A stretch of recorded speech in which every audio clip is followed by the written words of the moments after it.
ভালোবাসি, অনেক ভালোবাসি। সবকিছু ছেড়ে তোমার জন্য চলে আসছি। আমার তো সবকিছুই করা শেষ, সবকিছুই করলাম, এখন একটাই বাকি আছে, মৃত্যু।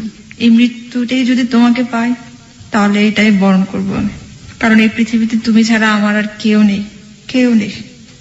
তোমার জন্য সবকিছুই করেছি, জাত কুল ধর্ম সব।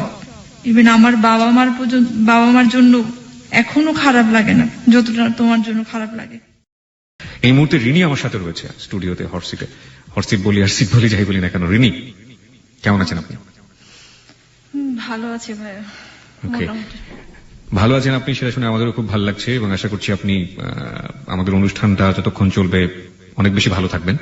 কারণ মানুষ যখন দুঃখের কথা বলে কিংবা মানুষ যখন যে কথাটা বলতে চায় এবং সেই কথাটা শোনার মতো মানুষ যখন পাশে থাকে, তখন মানুষ আসলে যাই হোক না কেন মানে একটু হলেও খানিকক্ষণের জন্য হলেও ভালো থাকে। এবং আপনার জীবনের কাহিনীটা আমরা শুনতে চাই, আপনার স্টোরিটা আমরা শুনতে চাই। আপনি কোথা থেকে স্টার্ট করতে চান? হ্যাঁ, আমি একটু প্রথমে একটু জিজ্ঞেস করতে চাই যে আপনার পড়াশোনা সম্পর্কে, আপনি কোথায় পড়াশোনা করেছেন এবং কতদূর পর্যন্ত পড়াশোনা করেছেন? আমি চিটং ইউনিভার্সিটিতে অনার্স মাস্টার্স করেছি। আচ্ছা, ফাইনালি 2009। ঠিক আছে, ফাইনালি মানে আপনি মাস্টার্স দিয়েছেন 2009। ওকে, আমাদের আজকের যে অতিথি তিনি চিটাগং ইউনিভার্সিটি থেকে অনার্স মাস্টার্স কমপ্লিট করেছেন। আচ্ছা, এমনি ঢাকা শহরে আপনি কোন একটা এলাকায় থাকেন এবং আপনি পেশা হিসেবে এখন কি করছেন? আমি একটি বাচ্চাদের একটা ইংলিশ মিডিয়াম স্কুলে টিচিং করছি। আচ্ছা, বাচ্চাদের একটা ইংলিশ মিডিয়াম স্কুলে আপনি পড়াচ্ছেন। আর আপনার এমনিতেই ছোটবেলা কেটেছে কোন এলাকায়? আসলে ছোটবেলা আমার খুব সুন্দর একটা জায়গায় কেটেছে, প্রকৃতির অনেক কাছাকাছি,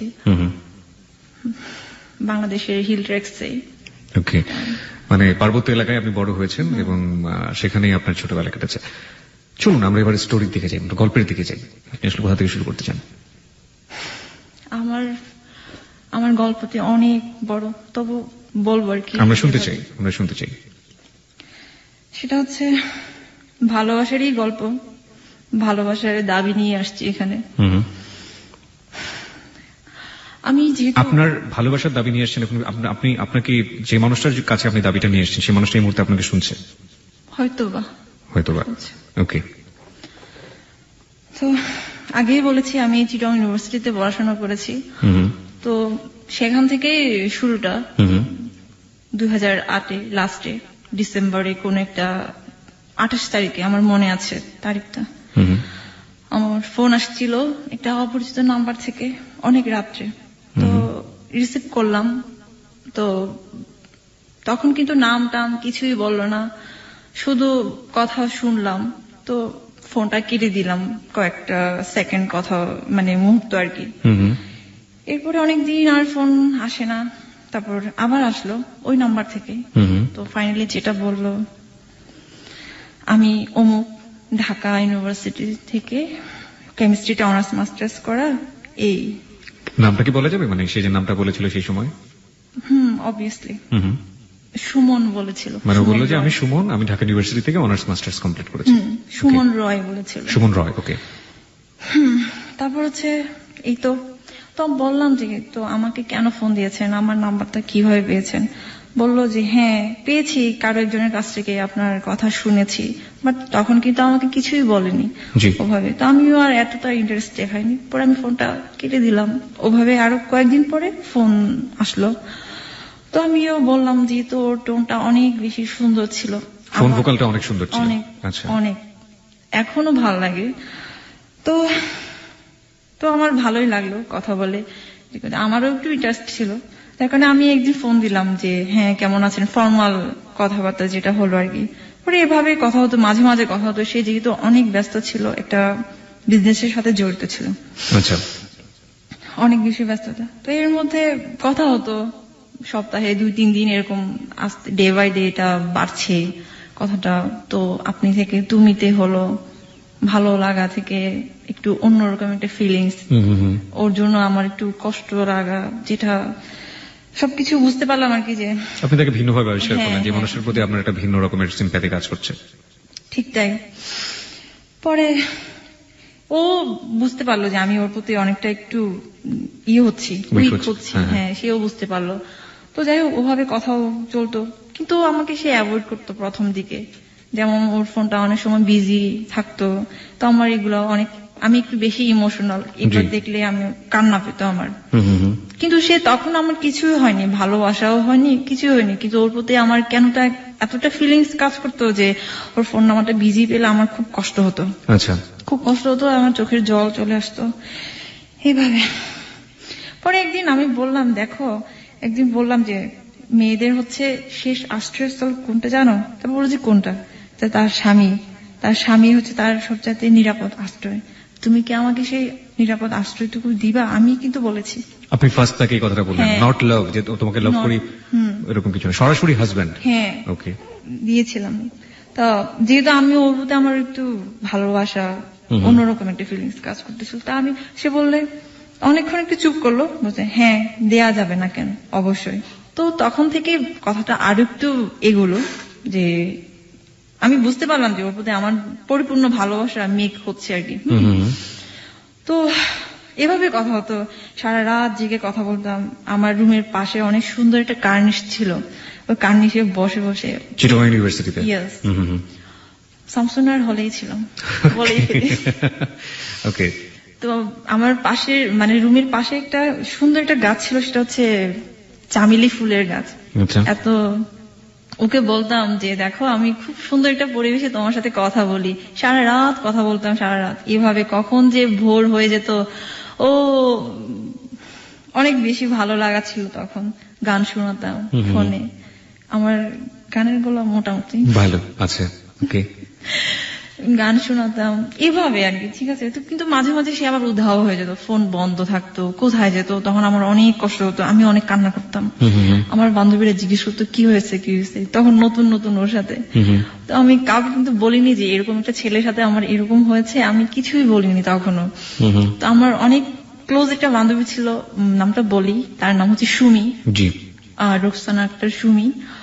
তো ওকে আমি অনেক কিছু বলতাম আর কি, সবকিছু শেয়ার করতাম, যে দেখো আমার একটা এরকম একটা ছেলের সাথে আমার পরিচয় হয়েছে, আমি তো ওকে ভালোবেসে ফেলছি বা ভালোবাসতে শুরু করেছি, আমি কি করব।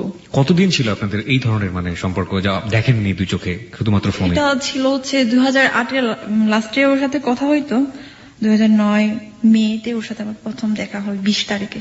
তার মানে বলতে গেলে প্রায় 6 মাসেরও বেশি। আচ্ছা, ওভাবে। তো ওরকম ভাবে আমি আবার বলতাম যে আমি একটু বেশি একটু স্বপ্নিক মানুষ আর কি। হ্যাঁ, যেমন আমি বৃষ্টিতে ভিজতে পছন্দ করি, তারপর হচ্ছে শাড়ি পরা আমার অনেক পছন্দ, অনেক ভালো লাগে। তো আমি এগুলা যখন হলের বিভিন্ন প্রোগ্রাম হতো আমাদের ভার্সিটিতে, আমার খুব ফিল করতাম যে আমার একজন মানুষ থাকবে কাছে, সে আমাকে দেখবে, আমি ওর সাথে ঘুরবো। যেমন বিভিন্ন ফেস্টিভ্যাল হয়, যে ভ্যালেন্টাইন্স ডে, তারপর পহেলা ফাল্গুন, এগুলো তো হয়, ক্যাম্পাসে হয় এগুলা। তো আমার খুব ইচ্ছে হতো। তো এপ্রিল 14 তারিখে যেটা হলো পহেলা নববর্ষে আর কি, আমি ওকে বললাম যে তুমি আসো না। আমি কিন্তু ওর প্রতি অনেকটাই অধিকার, মানে সে দেয়নি হয়তো, বা আমি নিজেই আমি করছি, তুমি আসো, আমি শাড়ি পরবো, তুমি দেখবা আমাকে। কিন্তু তখনও কিন্তু দেখা দেখি হয়নি ওদের, ঠিক আছে, ওর সাথে আমার। পরে ও বললো যে একবার বলে আসবে, একবার বলে আসবে না। সে আমাকে বলে তুমি ঢাকায় আসো। আমি বলছি ঢাকা আসবো, আমি কোথায় থাকবো, আমার তো অনেক ঝামেলা হবে। যদিও আমি ঢাকায় পড়াশোনা করেছি কলেজটা, তারপরও আর কি। হ্যাঁ, তো আমি ওকে অনেক রিকোয়েস্ট করেছি, একদম ভোর রাত পর্যন্ত বলেছি তুমি আসো। সারা রাত আমার এখনো মনে আছে, আমি আমাদের হলের অনেক বড় একটা মাঠ ছিল, একদম চারপাশে অনেক ফুলের গাছ ছিল। তো ওই মাঝখানে কিছু চেয়ার ছিল বসার জন্য, ওখানে বসে বসে শুয়ে শুয়ে আমি ওর সাথে সারা রাত কথা বলছিলাম যে তুমি আসো। অনেক কান্না করেছে, কিন্তু সে আমার কথা রাখেনি। যাই হোক, আমি সবাই যেহেতু শাড়ি পরছে, তো আমিও পরলাম, শাড়ি পরলাম, সুন্দর করে সাজুগুজু করলাম, ফুল টুল দিলাম। আমার তো এগুলো একটু ভালোই লাগে। তো যাই হোক, সেটা গেল, সারাটা দিন ওভাবে গেল, মন খারাপ করে সবাই ঘুরতেছে তাদের ভালোবাসার মানুষকে নিয়ে। আমারও খুব ইচ্ছা ছিল। ও একটি বারের জন্য আমাকে ফোন দিল না, ওই দিন একটি বারের জন্য ফোন দিল না। হয়তো সেও তার ফ্রেন্ডের সাথে সময় কাটিয়েছে এখানে, আমি জানি না, এটা আমাকে আর পরে বলেনি। সারা রাত আমাদের ভার্সিটির প্রোগ্রাম হয়েছিল, লালন গান, এই সেই কত কিছু। তো এই তো হলে আসলাম, অনেক কান্না করলাম ওই দিনও, আবার রাত্রেও ও ফোনই দিল না, আমার ফোন রিসিভ করলো না। এভাবে 2-3 দিন পরে আবার কথা হলো। তো আমি বললাম, তুমি এত কষ্ট দিচ্ছ কেন আমাকে, শুরুটাই তো তুমি আমাকে কষ্ট দিচ্ছ। বলছে না আমি তোমাকে এত কষ্ট দিচ্ছি না, হ্যান ত্যান, এইভাবে অ্যাভয়েড করলো কথাগুলো। আসলে তোমাকে বুঝতে হবে আমি অনেক ব্যস্ত থাকি, এইরকম কাজ করি, আমার এখানে যেতে হয় ওখানে যেতে হয়। সে আবার আমাকে সবকিছু শেয়ার করতো, যে কোথায় যাচ্ছে, কি ড্রেস পরছে। ওর আবার ব্ল্যাক কালারের অনেক, মানে ব্ল্যাক কালারটা অনেক বেশি পছন্দ করতো আর কি। আচ্ছা আচ্ছা। অনেক বেশি পছন্দ করতো। আমার এখনো মনে আছে, সে একবার বরিশাল গিয়েছিল কাজে, তো তখন মনে হয় শীতকাল ছিল, হোল একদম সবকিছু ব্ল্যাক পরেছিল। আমাকে বলতে, দেখো আমি তো এমনিতেই ব্ল্যাক, আমি ড্রেসও পরেছি ব্ল্যাক, আমাকে একদম চিনাই যাচ্ছে না। তো আমার খুব হাসি পেল, মজা লাগলো কথাটা। তখন আপনাদের দেখা হয়নি? না, দেখা হয়নি। তো আমি ওকে অনেক বেশি ফিল করতাম, কারণ ওর ভয়েসটা এতটা সুইট এখনো, মানে কি বলবো না যে সে মোটিভেশন করতে পারে, আমি ওকে যেহেতু যাই হোক। পরে ওরকম ভাবে সে বললো যে আমি তোমাকে দেখবো। না না, আমি বললাম যে আমি তোমাকে দেখবো, আমি তোমাকে দেখতে চাই, কিভাবে বলো, তুমি আসো এখানে। বলছে তারপর বলছে তুমি আগে আমাকে ছবি দাও, আমি তোমাকে দিব। তারপর তুমি তো আমাকে দেখছো, তুমি তো দেখেই তো, তুমি নিশ্চয়ই কারোর কাছ থেকে আমার নাম্বারটা নিয়েছো। বলছে আমি তোমাকে দেখি নাই, তবে শুনেছি তুমি কিরকম, সে আমাকে বলেছে এটা। তারপর বললাম যে ঠিক আছে। তা আমি আগে ছবি দিলাম ওকে, 2টা ছবি দিলাম, একটা শাড়ি পরা ছবি ছিল, আর একটা হচ্ছে সালোয়ার কামিজ পরা ছবি ছিল। আচ্ছা। This track was downloaded from fusionbd.com. দিলাম, দেওয়ার পরে সেও আমাকে ছবি ব্যাক করলো, পাঠালো। তো ওর ছবিটা একটা ছিল হচ্ছে বিচে, 2টা বিচে ছিল, আর একটা এমনিতেই একটা ব্রিজের উপর। তো ছবি দেখে ভালো, নট ব্যাড, ঠিক আছে, যেরকম সানগ্লাস পরা ছিল তো খারাপ লাগেনি দেখতে। ওকে। যেটা হোক, পরে ওরকম ভাবে মেয়ে ওটা, ও আপনাকে দেখে কি বললো? আমাকে বলেছে কোনো কিছুই বলে নাই, কোনো কিছুই বলে নাই। আমি দেখতে ভালো না, এই জন্য কিছুই বলে নাই। ওকে, আপনি দেখে তাকে কি বললেন? আমি বললাম আমি আমার মনের মানুষকে পেয়ে গেছি, এটাই বলেছি, স্বপ্নের মানুষকে। যাই হোক, পরে ওরকম ভাবে চলছিল। তো এখন ছবি দেখার পর না, সে আমাকে অ্যাভয়েড করতো, কথা বলতে চাইতো না। আমি যেভাবে ওকে লাইক করতাম, মানে যেভাবে আমি ওকে চেতাম, সেভাবে সে আমাকে বেশি সময় দিত না আর কি। যেমন আমার ভালো লাগে হচ্ছে আমি ওর সাথে অনেকক্ষণ কথা বলবো, এবং আমার খাওয়া দাওয়া রান্না বান্না কোনো কিছু ঠিক থাকে না, আমি কথা বললেই তো ওর সাথে কথা বলছি এরকম। কিন্তু ও কি করে, ফুট করে ফোনটা কেটে দিয়ে ফোন বন্ধ করে রাখে। জানি না অন্য কোনো সিম ইউজ করে কিনা, তখনও তো আমি শুধু একটা নাম্বারই জানতাম। যাই হোক, ওরকম ভাবে আমাকে কষ্টও দিছে, অনেক কষ্ট দিছে। তো ফাইনালি যেটা হলো যে মে 20 তারিখে সে আসবে, চিটাগং যাবে আর কি, আমার সাথে মিট করতে যাবে। এর মধ্যে আমাদের মাস্টার্স এর পরীক্ষার ডেট দিয়ে দিছে, 23 তারিখ থেকে পরীক্ষা শুরু হবে। তো যেতে চাই না। আমি বললাম তুমি আসো, প্লিজ তুমি আসো, আমাকে একবার দেখে যাও তুমি। তো আমাকে বলে তুমি আসো ঢাকা। আমি কিভাবে আসবো, আমার তো পরীক্ষা শুরু হয়ে যাচ্ছে, আমার তো প্রিপারেশনও ভালো না। যেটা সত্যি কথা, আমার মাস্টার্স এর প্রিপারেশন মোটেই ভালো ছিল না। তারপরেও কিভাবে যেন ফার্স্ট ক্লাসটা পেলাম আর কি। আপনি আপনার সাবজেক্ট থেকে ফার্স্ট ক্লাস পেয়েছেন? ফার্স্ট ক্লাস পেয়েছি। ওকে। পরে যাই হোক, মাস্টার্সে ফার্স্ট ক্লাস, অনার্সে সেকেন্ড ক্লাস ছিল, মাস্টার্সে ফার্স্ট ক্লাস ছিল। ওকে। আচ্ছা। পরে তো ফাইনালি ঠিক করলো। তাও বললাম যে তুমি একটা কাজ করো, তুমি যদি রাত্রে চলে আসো, আমরা সারাদিন আমরা সময় কাটতে পারবো। তো সে কি করলো, না আমি পারবো না। তখন সে কিন্তু ভাইয়ের বাসায় থাকতো, মিরপুরে আর কি, ঠিক আছে, ভাইয়ের বাসায় থাকতো। বলে কি না, আমার ভাইয়া এরকম, দাদা এরকম সমস্যা হবে। তো আমি বললাম যে তাহলে তুমি একটা কাজ করো না, তুমি বলো যে কোনো একটা ফ্রেন্ডের বিয়ের প্রোগ্রামে যাচ্ছ, এগুলা। তারপর সে যেটা বললো, আমি ওকে অনেক বলছি যে আসো, তুমি রাত্রে আসো, সকালবেলা পৌঁছলে তুমি সারাদিন থাকে আবার রাত্রে চলে যেতে পারবা। মানে আমি ওকে এতটা বেশি ফিল করেছি, এতটা বেশি আমার খুব কাছে পেতে ইচ্ছে করতেছিল আর কি। তো যাই হোক, পরে ও আসলো, সেটা হচ্ছে বললো যে তুমি ঠিক আছে, তুমি আমাকে তাহলে ফোনে রিং করো যে আমাকে ঘুম থেকে জাগাই দিও। আমি তো ঘুম থেকে উঠতে পারি না, 5টার সময় জাগাই দিও। সে কি করলো, 6টা কিংবা 7টার দিকে মনে হয় বাসা থেকে বের হলো, একদম দেরি, কি বলবো, কখন 10টার দিকে মনে হয় সে ঢাকা থেকে রওনা দিয়েছে। তো চিটাগং পৌঁছতে যেটা হলো, অনেকক্ষণ সময় লাগলো, 5-6 ঘন্টা তো সময় লাগলো। তো আমি এর মধ্যে চিটাগং গেলাম, ওর জন্যই আগেই গেলাম আমি। এর মধ্যে আবার সেই আমার ফোন রিসিভ করে না এরকম, আবার আসবে নাকি আসবে না সেটাও আমি কনফিউশনে ছিলাম। হ্যাঁ, কারণ সেটা আমাকে কোনোটাই কোনো কিছু খুলে বলেনি, যাবে নাকি যাবে না, হয়তো বা সারপ্রাইজ ছিল। তো এর মধ্যে আমি আবার আমার বান্ধবী, তারপর হচ্ছে ছোট বোন একটা ছিল মিত্রার সাথে আমার অনেক ভালো রিলেশন ছিল আর কি, ওদের সাথে মিত্রা সবই জানে। তো মিত্রাকে বললাম, কেঁদে কেঁদে বলছি, মিত্রা দেখো তোমার দাদা না আমার সাথে চিট করেছে, সে আসবে না, সে আমাকে এমনিতে এখন ফোন রিসিভ করছে না। তো ওরা বললো যে দিদি তুমি তাহলে চলে আসো, ওখানে আর থেকো না, তুমি চলে আসো। তো এমনি চলে আসবো, রেডি হচ্ছিলাম, চলে আসবো। এর মধ্যে সে ফোন দেওয়ার পরে বলতেছে, তারপর আমি বললাম যে আমি তো চলে যাচ্ছি, তুমি তো আসতেছো না, আমি জানি তুমি আসতেছো না, তুমি আমার সাথে চিট করেছো।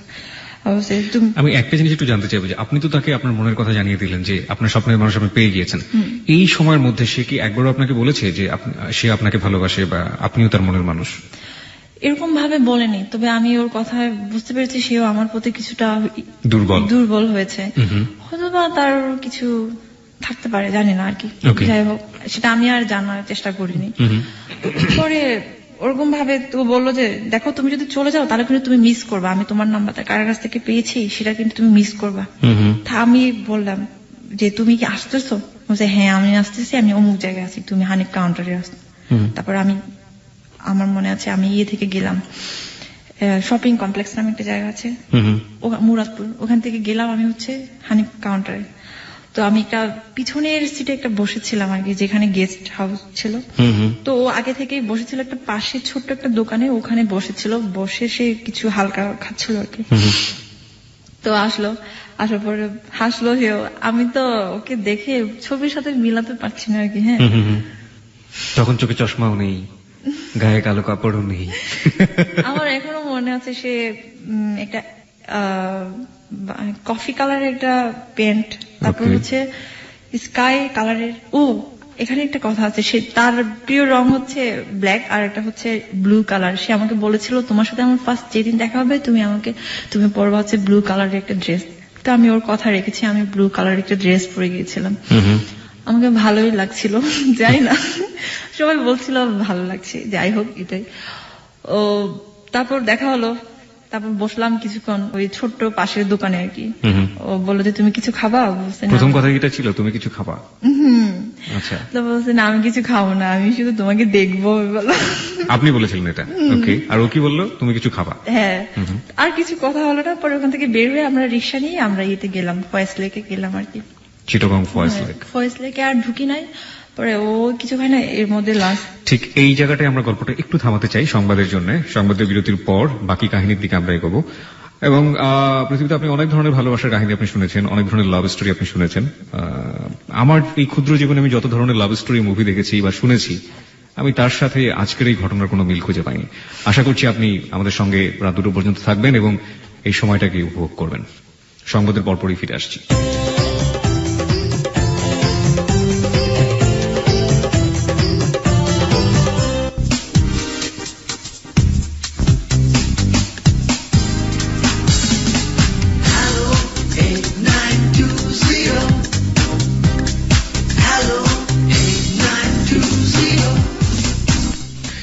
সংবাদের পর আরো একবার স্বাগত হ্যালো 8920-তে। কিবরিয়াকে শুনছেন আপনি এবিসি রেডিও FM 89.2 এবং কিবরিয়ার সাথে আজকে আমরা যেটাকে হট সিট বলি, এবং আমরা বলতে পারি আমার সাথে স্টুডিওতে যিনি আছেন আমাদের প্রিয় শ্রোতা, তার নাম হচ্ছে রিনি, এবং তার গল্প আমরা শুনছিলাম সংবাদের আগ পর্যন্ত।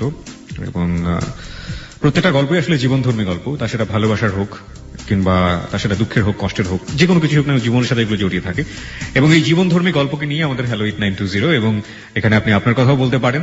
আমাদেরকে ফোন করার নাম্বারটা হচ্ছে 91156668, যেটা অনুষ্ঠানের শুরুতেই বলে নিয়েছি। 24 ঘন্টায় নাম্বারটি খোলা রেখেছে এবিসি আপনার জন্য। এটা এমন একটি নাম্বার, আপনি যাই বলুন না কেন ফোন করলে আপনাকে ওয়েলকাম করবে এবং আপনাকে অবশ্যই আপনার কথাগুলো মনোযোগ দিয়ে শুনবে। নিয়ম আছে, ফোন করার পর আপনাকে আপনার নাম এবং সেল নাম্বারটা বলতে হবে। বলার পর আপনি কি বলতে চান, যে কোনো ধরনের কথা হতে পারে, আপনি এখানে বলতে পারেন 91156668। রিনি, আমরা অনুষ্ঠানের এই পর্যায়ে ছিলাম যে আপনার সাথে, আপনার যে মানুষটার সাথে আপনার এতদিন ফোনে কথা হতো, যে মানুষটাকে আপনি এত ভালোবাসেন, যে মানুষটাকে আপনি আপনার জীবন সঙ্গী করতে চাচ্ছেন, সেই মানুষটার সাথে আপনার প্রায় 1 বছর পর আপনার দেখা হল। ওকে, হ্যাঁ, তারপরে আমরা সামনের দিকে আগাই। আপনি একটু স্পিকারটা দয়া করে কাছে নিয়ে নেবেন। হ্যাঁ, তো দেখা হলো 20 তারিখে, মে 20 তারিখ। হুম।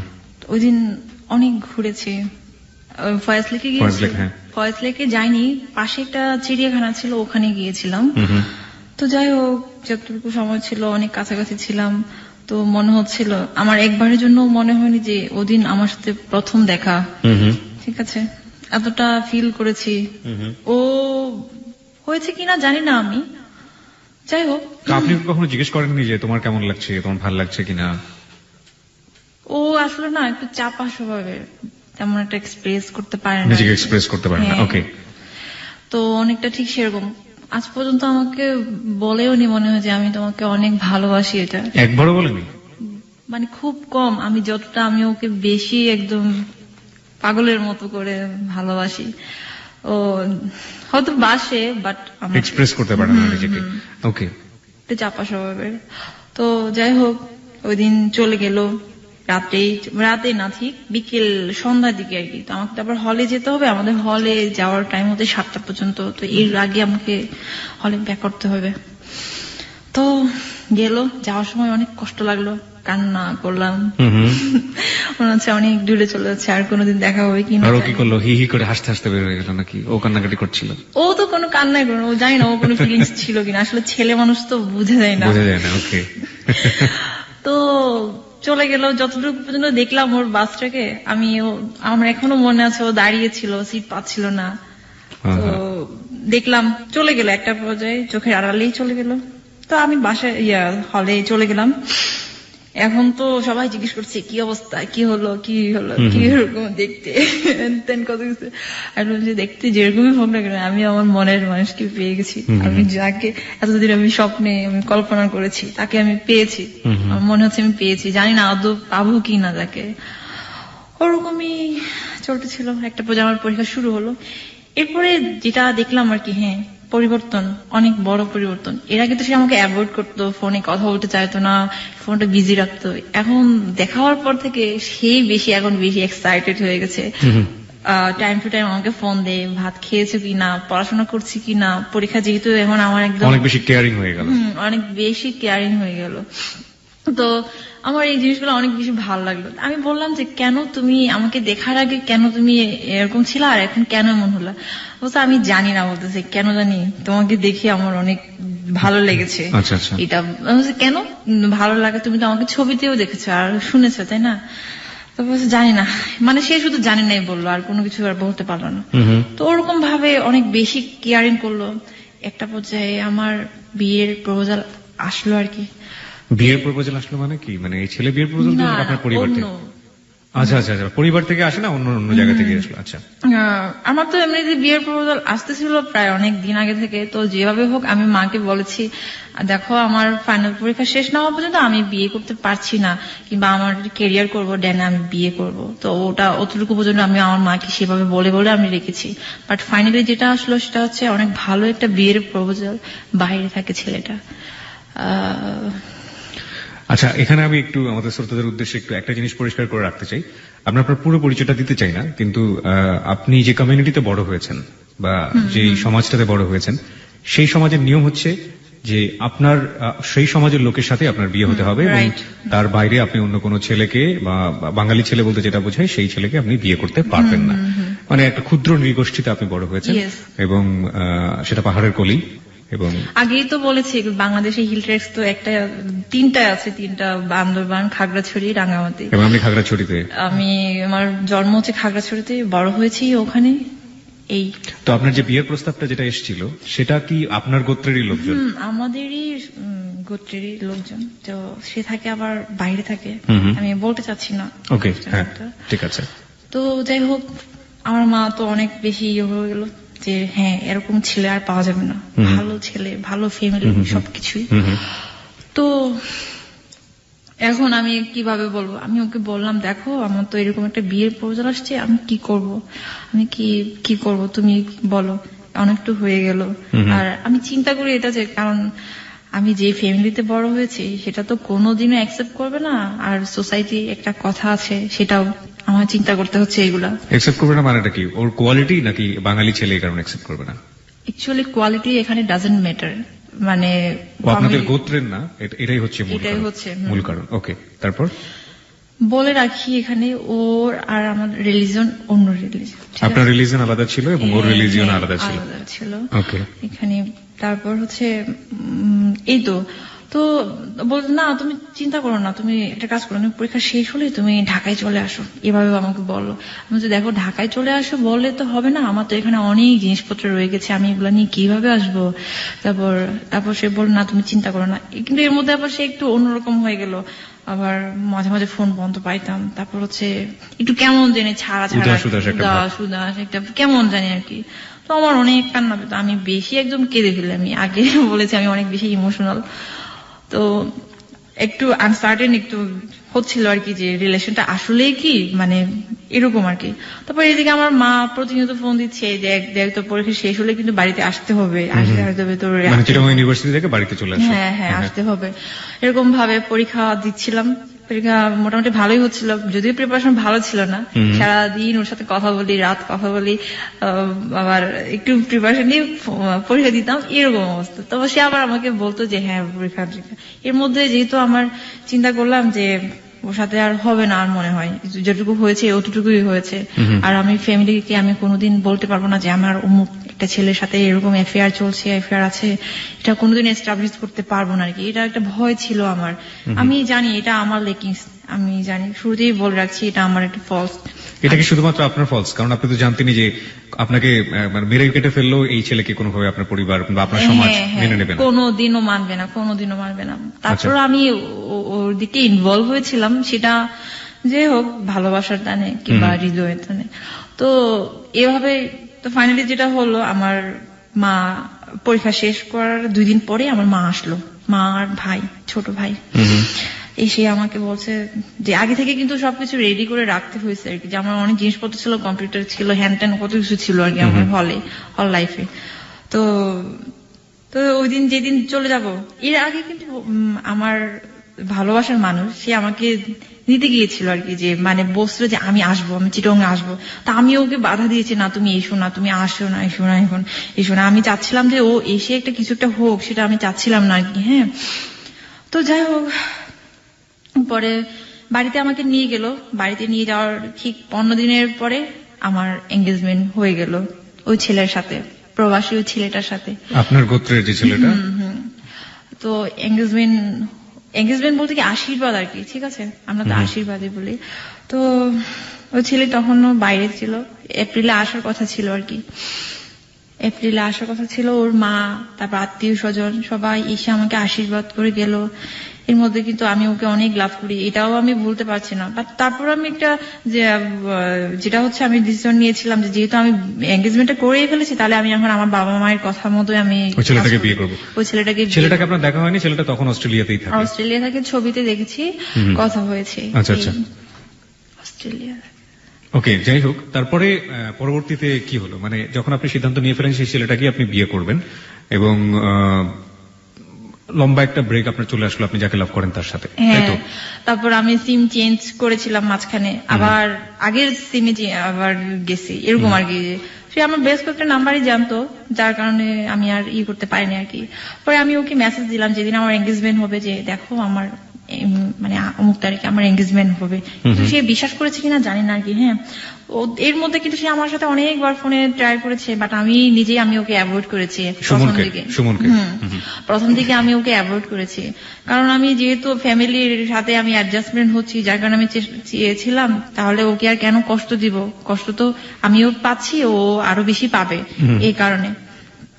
তো যাই হোক, যথারীতি আমার এঙ্গেজমেন্ট হলো, আশীর্বাদ হলো, ছোটখাটো একটা বিয়ের মতো একটা প্রোগ্রাম হয়েছিল আমাদের বাড়িতে, অনেক আত্মীয় স্বজন, তারপর হচ্ছে পাড়ার প্রতিবেশী সবাই, আর শ্বশুর বাড়ির লোকজনও অনেক কিছুই নিয়ে আসলো আমার জন্য। এক কথায় আমার শাশুড়ি আমাকে তো অনেক বেশি একদম কি বলবো, নিজের মেয়ের মতো করে, মানে যেটা বলে না মনে প্রাণে একটা বউ পেয়েছি, হয়তোবা সেরকম ভাবে পেয়েছিল আমাকে। যাই হোক, পরে ফাইনালি যেটা হলো, এর মধ্যে কিন্তু ওর সাথে আমার আর কোনো কথা হয় না, সুমনের সাথে আর কোনো কথাই হয় না। আমি টোটালি ওকে অ্যাভয়েড করে, ফোন দিলে রিসিভ করে না, তারপর অন্যকে দিয়ে ফোন রিসিভ করা, এই হ্যান ত্যান এগুলা। এর মধ্যে আমাকে যেহেতু বাইরের একটা ছেলের সাথে বিয়ে হয়েছে, মানে এঙ্গেজমেন্ট হয়েছে, তো সেভাবে তো নিজেকে সেট আপ করতে হবে, হ্যাঁ, রেডি করতে হবে। তো আমাকে ঢাকায় পাঠানো হলো ড্রাইভিং শেখার জন্য, হায়ার্স করার জন্য, বিভিন্ন আরো যা যা কিছু লাগে আর আইএলস এবং ড্রাইভিং শেখার জন্য। তো ফাইনালি আবার 20 দিন পরে আমি ঢাকায় আসলাম। ঢাকায় এসে প্রথমে আমি একটা বাসায়, আমার কাজিনদের সাথে বাসায় উঠে, আমি বলতে চাচ্ছি না কোথায়, ওকে ঠিক আছে, উঠলাম। তখনও কিন্তু সে জানে না যে আমি ঢাকায় আসছি। এটা পরে একটা দিন সে এক পর্যায়ে সে জানতে পারলো যে আমি ঢাকায় চলে আসছি। এটা ঢাকায় চলে আসছি যেই না শুনছে, তখন থেকে সে আরো বেশি ক্রেজি হয়ে গেছে, আমাকে দেখবে, আমাকে মানে আমার সাথে দেখা করার জন্য আর কি। কিন্তু সে সুমন, হ্যাঁ। তা আমি কিন্তু অ্যাভয়েড করতেছিলাম, বারবার আমি অ্যাভয়েড করতেছিলাম, না আমি ঢাকায় না, আমি তোমার সাথে। সে জানলো কিভাবে যে আপনি ঢাকায় এসেছেন? জানতে পেরেছে হচ্ছে এরকম, আমাকে ফোন দিয়েছিল, আমি তখন ফোনের কাছে ছিলাম না, আমি ওয়াশরুমে ছিলাম। তো আমার কাজিন রিসিভ করেছিল, কাজিনটাই বলেছে আর কি যে দিদি তো এখন ওয়াশরুমে, বলছে কোথায় এটা, ঢাকায়। ঢাকায় কোথায়? অমুক জায়গায়, এভাবে বললো। পরে তো এভাবে আর কি, ঠিক আছে। তো যেহেতু আমি ওকে লাভ করি, অনেক ভালোবাসি ওকে, যার কারণে আমি আর ওকে অ্যাভয়েড করতে পারিনি। তো দেখা গেছে আমাদের যোগাযোগটা ওরকম ভাবে হয়েছিল। আমি ড্রাইভিং শিখতাম, তারপর হচ্ছে একটা প্রতিষ্ঠান আছে, ওখানে আমি কম্পিউটার কোর্স করতাম, ওখানে ও সবকিছুই জানতো, এগুলা ওভাবেই ওর সাথে আমার যোগাযোগটা হয়েছিল। কিন্তু প্রথম থেকে আমার একটা, আমি দোষ স্বীকার করছি, আমি ওকে একদমই অ্যাভয়েড করেছি, একদম প্রথম দিকে, একদম মানে হ্যাঁ, ঢাকায় আসা প্রথম দিকে ও অনেক অ্যাভয়েড করেছি, খুব বকা দিয়েছি, খুব ইনসাল্ট করেছি, অনেক ইনসাল্ট করেছি ওকে। আচ্ছা, মনে আছে ভোর সকালে একদিন বলেছিল যে তুমি আসো, যে অমুক জায়গায় এসো, আমি আসবো, এইভাবে। আমি বলছি না, একদম ডিরেক্টলি। আচ্ছা, যেহেতু আমি এখন একজনের সাথে ইনভলভ হয়ে গেছি, আমার ফ্যামিলি আছে, তো চাচ্ছিলাম না যে ওকে আবার নতুন করে কষ্ট দিই, এই জন্য। তো দেখা গেল ওরকম ভাবে, আর ওরকম ভাবে চলতে চলতে আমি আর পারিনি। পরে ওর সাথে আমার যোগাযোগ হয়ে গেল, দেখা হলো, দেখা হওয়ার পরে তো আরো বেশি কান্না করলাম, অনেক, ও অনেক বেশি ইমোশনাল হয়ে গেল, এভাবে এইগুলো আর কি আমাদের সম্পর্কটা। হ্যাঁ, তো ফাইনালি ওখানে 1 মাস ছিলাম আমি ওই বাসায়। বাসা থেকে চেঞ্জ করে আমি একটা হোস্টেলে উঠলাম। আচ্ছা আচ্ছা, আমি বলতে চাচ্ছি না হোস্টেলের নামটা, আপনি বলতে চাচ্ছেন না? ওকে, সমস্যা নেই, চাচ্ছি না। হোস্টেলে উঠলাম, হোস্টেলে উঠার পরে দেখা গেল আমি ওখানে একটু স্বাধীন হয়ে গেলাম আরো বেশি। কারণ বাসায় যে প্রবলেমটা ছিল, ওখানে আমার বোন ছিল, হ্যান ত্যান এইসব প্রবলেম ছিল আর কি। কারণ সে আমাকে এমনও জিজ্ঞেস করছে, দিদি তুমি এত কার সাথে কথা বলো? আমি বলছি আমার ফ্রেন্ডের সাথে কথা বলি, এরকম। এর মধ্যে কিন্তু ওই প্রবাসী ওই ছেলেটার সাথে আমার কথা হতো, এরকম ভাবে, যেহেতু ফ্যামিলি ভক্ত ভাবেই হয়েছে, তো কথা হতো, কিন্তু সুমনের সাথে বেশি, কারণ আমি ওকে লাভ করি। প্রবাসী যে ছেলেটার সাথে আপনার এনগেজমেন্ট হয়েছিল, সেও মাঝে মাঝে আপনাকে ফোন দিত? মাঝে মাঝে না, সব সময় ফোন দিত, প্রতিদিনই, যখন সময় পায় আর কি, তখনই ফোন দিত। আপনি একই সাথে দুজন, মানে বলা যেতে পারে দুজন বলা যেতে পারে, বলতে কি বললাম, ওই যে আমি ফ্যামিলির দিকে বাইন্ডিং, এই জন্য আমার জাস্ট একটা ফর্মাল একটা জাস্ট কিছু, সেই জন্য আপনার প্রবাসী ছেলেটাকে সময় দিতে হতো, সময় দিতে হচ্ছে এরকম। কিন্তু ফাইনালি যেটা হচ্ছে, আমি মনের প্রাণে তো আমি লাভ করি একজনকে, এইটাই। তো আমি যে হোস্টেলে থাকতাম, ওখানে আমার একটা ছোট বোন ছিল, অনেক বেশি লাভলি, আমি নামটা বলবো অবশ্য ওর নাম, যেহেতু আমাদের এই ভালোবাসার পিছনে ওরও অনেক ভূমিকা আছে আর কি। ওর নাম ছিল রত্না। আমার চেয়ে অনেক জুনিয়র ছিল, কিন্তু জুনিয়র থাকলেও কি হবে, আমার হচ্ছে ওদের সাথে এত ফ্রেন্ডলি রিলেশন, ওরা কখনোই বলতো না যে আমি ওদের চেয়ে এত বছরের সিনিয়র, এটা কোনোদিন, মানে কোনোদিন না, ওদের রিলেশন, ওদের সাথে আমার এরকম রিলেশন। আমার একটা গুণ কি জানি না, যার সাথে আমি যেখানে যাই না কেন, আমাকে আপন করে নিতে পারি আর কি, সেটা। তো গেল হোস্টেলে উঠার পরে তো আরো বেশি বাদ ভাঙা, একদম আমাদের ভালোবাসা সবকিছুই। ও প্রতিদিন আমরা মিট করতাম, ধানমন্ডি লেক, তারপর হচ্ছে সংসদ ভবন, এইসব জায়গাতে আর কি, বিশেষ করে সংসদ ভবনে পিছনে ক্রিস্টাল লেক, ওখানে বেশি সময় কাটাতাম আমরা, অনেক ভালো, অনেক। তো এরকম ভাবে যাচ্ছিল, এর মধ্যে ঝগড়াঝাটি, কান্নাকাটি সবকিছু হতো।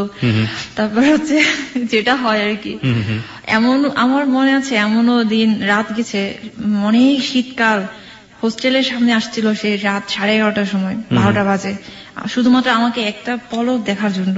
আমি বারান্দায় গেছি, বলছে তুমি বারান্দায় চলে আসো, আমাকে দেখবে সে। So sweet. হ্যাঁ। পরে নিচে দাঁড়িয়ে ফোনে কথা বলছি, আর আমি আর রত্না আর বারান্দায়। তো এভাবে কথা বলতাম অনেকক্ষণ। ও আসতো আমাকে দেখতো, একটু দেখার জন্য আসতো সে। এভাবে যাচ্ছিল ভালো সময়। তো এই তো নভেম্বর ডিসেম্বরের দিকে ওর সাথে আমার একটু সমস্যা হচ্ছিল আবার। 2009 ডিসেম্বরে এর মধ্যে আবার মন মালিন্য হয়েছে ওর সাথে, একটু ঝগড়া যাচ্ছে, এগুলো তো হবেই স্বাভাবিক। কখনো কখনো দেখা যাবে একটু উদাসীন থাকে আমার প্রতি, ফোনই দিত না। তারপর এর মধ্যে আবার সে বাইরে যাওয়ার ট্রাই করলো, ইংল্যান্ডে যাওয়ার সবকিছুই পেলো, কিন্তু আর গেল না। তখন আমাকে বলেছিল যে আমার জন্য সে যায়নি, আমাকে অনেক বেশি ভালোবাসে এই জন্য। আমি বললাম যে তুমি যাচ্ছ না কেন? বলছে দেখো আমি যদি ইংল্যান্ডে চলে যাই তোমার সাথে আমার আর কোনোদিন দেখা হবে না। তো আমি ও এতটা ট্রাস্ট করলাম যে ও আমাকে এত ভালোবাসে। আমি রত্নাকে বললাম দেখো রত্না, তোমার দাদা আমাকে এত ভালোবাসে, ও আমার জন্য সে লন্ডনে ইংল্যান্ডের মতো একটা জায়গাতে গেল না। তো এতটা ভালোবাসে, আমি কেঁদেই ফেলছি পুরো কথাটা শোনার পরে। তো যাই হোক, বিশ্বাস করেছি আমি যেহেতু, এই জন্য আর কি। তো ওভাবে ডিসেম্বরে আবার একটু সমস্যা হচ্ছিল ওর সাথে। এই তো আবার উদাসীন, আগের মতো করে উদাসীন, এই সেই কত কিছু। ফোন দিলে ফোন রিসিভ করে না, তারপর হচ্ছে ভালো মতো করে কথা বলে না, ঝাড়ি দিয়ে কথা বলে, এগুলা। আমি আবার ওর কাছ থেকে অবহেলা একটুও সহ্য করতে পারি না, একটুও না। মানে ও যদি অবহেলা করে আমার মনে হয় আমি আর পৃথিবীতে বাঁচবো না, এরকম মনে হয়। তো যাচ্ছিল এভাবে। তো ফাইনালি যেটা হলো আর কি, ওর সাথে তো রিলেশন চলতেছে, কিন্তু আমি ওই ছেলেটাকে, যা প্রবাসী ওই ছেলেটাকে আস্তে আস্তে আমি অ্যাভয়েড করা শুরু করলাম। যেহেতু আমি একজনের দিকে আমি এগোচ্ছি, আমার চিন্তা ভাবনা এখন সবকিছু ও। এখন এটাও আবার একটা চিন্তা, আমি আমার বাবা মায়ের একটা মাত্র মেয়ে, ওদেরকে কিভাবে কষ্ট দিব আমি। ওদের একটা স্ট্যাটাস আছে আমাদের সোসাইটিতে, সবার পরিচিতি, ভালো একটা পরিচিতি আছে, কিভাবে, এটাও আমার একটা মাথায় কাজ করতেছিল, কিভাবে কি করব। আবার ওকে ভালোবাসি এটাও তো পারছি না আমি ফেলতে, এটাও সর্বোপরি ভালোবাসাটাই বেশি ছিল আর কি। তো ওকে একদিন জিজ্ঞেস করলাম, দেখো তুমি আমাকে কি জন্য বিয়ে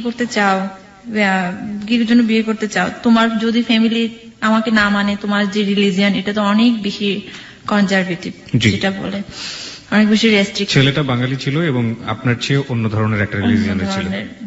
শ্রোতা, আমরা এখানে একটু বলে রাখি, আমরা আমাদের শ্রোতার সুবিধার্থে আমরা পুরো বিষয়গুলো পরিষ্কার করে নিতে পারছি না, কিছু কিছু বিষয় আমাদেরকে গোপন করতে হচ্ছে। এটা আপনার বুদ্ধিমত্তাতে আপনি বুঝে নেবেন। মূল ঘটনাটাই আমরা আসলে তুলে ধরার চেষ্টা করছি। তো জিজ্ঞেস করলাম যে তুমি যদি এই কাজটা করো তাহলে তো তোমার ফ্যামিলি, তোমার মা, তুমি তো তোমার মাকে অনেক বেশি ভালোবাসো, অনেক শ্রদ্ধা, কি করবা তাহলে? তারপর সে আমাকে একটা কথা বলেছিল, দেখো আমি আমার আমরা 5 ভাই, আমি আমার মায়ের কিন্তু সবার ছোট ছেলে। তো আমি যদি এই কাজটা করি আমাকে হয়তো বাড়ি থেকে বের করে দেবে, কিন্তু আমার মা তো আরো 4টা ছেলে থাকবে। এটা বলার পর আমি এতটা বেশি আরো প্রতি মুগ্ধ হলাম, ওর কথা এত ভালো লাগলো যে আসলে ও আমাকে চায় মন থেকে, আমাকে ভালোবাসে। তাহলে আমি আরো বেশি আর একটু সাহস পেলাম যে হ্যাঁ বিয়ে করবো তাহলে এরকম। তারপর আমি বললাম, দেখো আমার বাবা মা যদি আরো বললাম না আর কি, যে বাবা মার আশীর্বাদ ছাড়া কোনো ছেলে মেয়ে সন্তান সুখী হতে পারে না। তো আমি যদি এই কাজটা করি আমি তো অনেক বেশি অপরাধী হয়ে যাব, দুজনেই আমরা সমান অভিশপ্ত জীবনযাপন করবো। তারপর সে আমাকে বলল, শোনো এগুলো আসলে ঠিক, কিন্তু কথা হচ্ছে কি সব সময় তো আর একই রকম যায় না, হয়তো 1 মাস 2 মাস আমাদেরকে মানবে না, কিন্তু পরে ঠিকই মেনে নিবে আমরা। আর আমি অবশ্যই তোমার মার মন জয় করতে পারবো, এটা আমার বিশ্বাস। সে আমাকে এটা বলেছিল। তারপর এগুলো বলার পর আমি আরো বেশি একটু সাহস পেলাম, ঠিক আছে ওকে ফাইন, তাহলে আমরা বিয়ে করবো এখন। তো ফাইনালি যেটা হলো জানুয়ারি, আমার ঠিক তারিখটা মনে নেই, ওই দিন ওর ভাইস্টার বার্থডে ছিল, ওই দিন বার্থডে ছিল। তো আমরা গেলাম হচ্ছে মন্দিরে, গেলাম ঢাকেশ্বরী মন্দিরে বিয়ে করার জন্য। ফার্স্ট টাইম বিয়ে করার জন্য গেলাম। পুরোহিতের কাছ থেকে জিজ্ঞেস করলো কি কি লাগে, কি কি করতে হবে। তো পুরোহিত বললো যে অত টাকা লাগবে। তো তখন ওই মুহূর্তে ওর এত টাকা ছিল না। আপনি রিলিজিয়নটা চেঞ্জ করলেন কখন? সেটা হচ্ছে বিয়ের পরে। বিয়ের পরে আপনি আপনার ধর্মান্তরিত হয়েছেন? আচ্ছা। তারপর হচ্ছে যেটা বললো যে অত টাকা লাগবে, তো ওর তো এত টাকা ছিল না।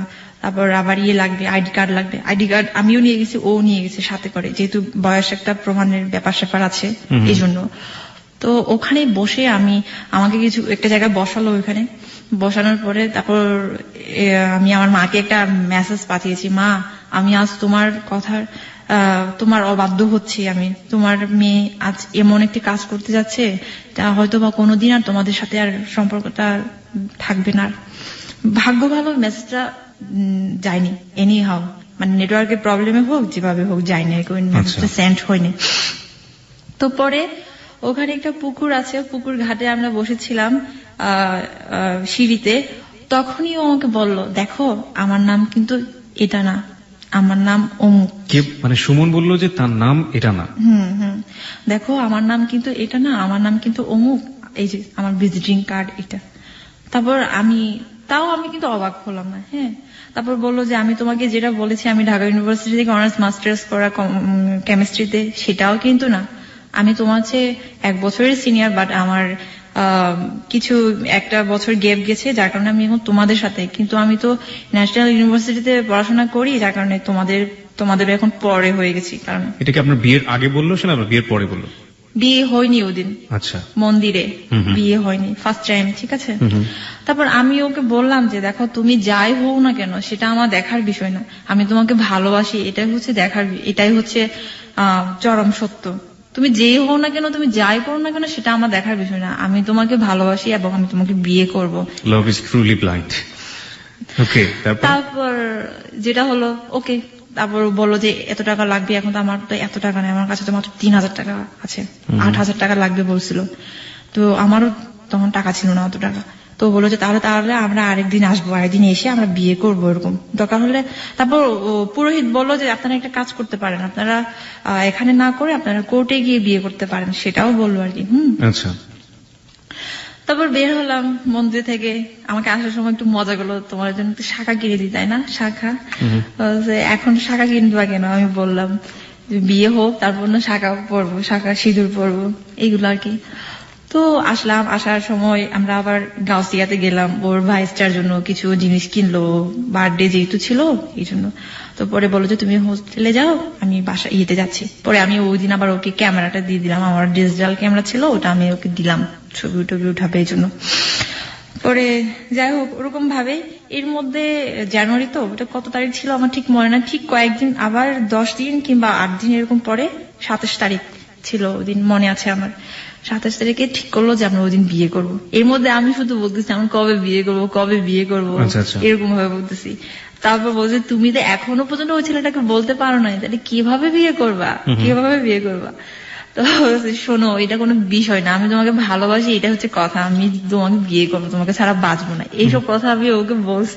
আসলে অনেক বেশি ছিলাম। তারপর যাই হোক পরে তো 27 তারিখ আসলো। ওই দিন শাড়ি পরেছিলাম, মনে আছে এখনো, অনেক সুন্দর করে সেজেছিলাম, ফুল দিয়েছিলাম খোপায়।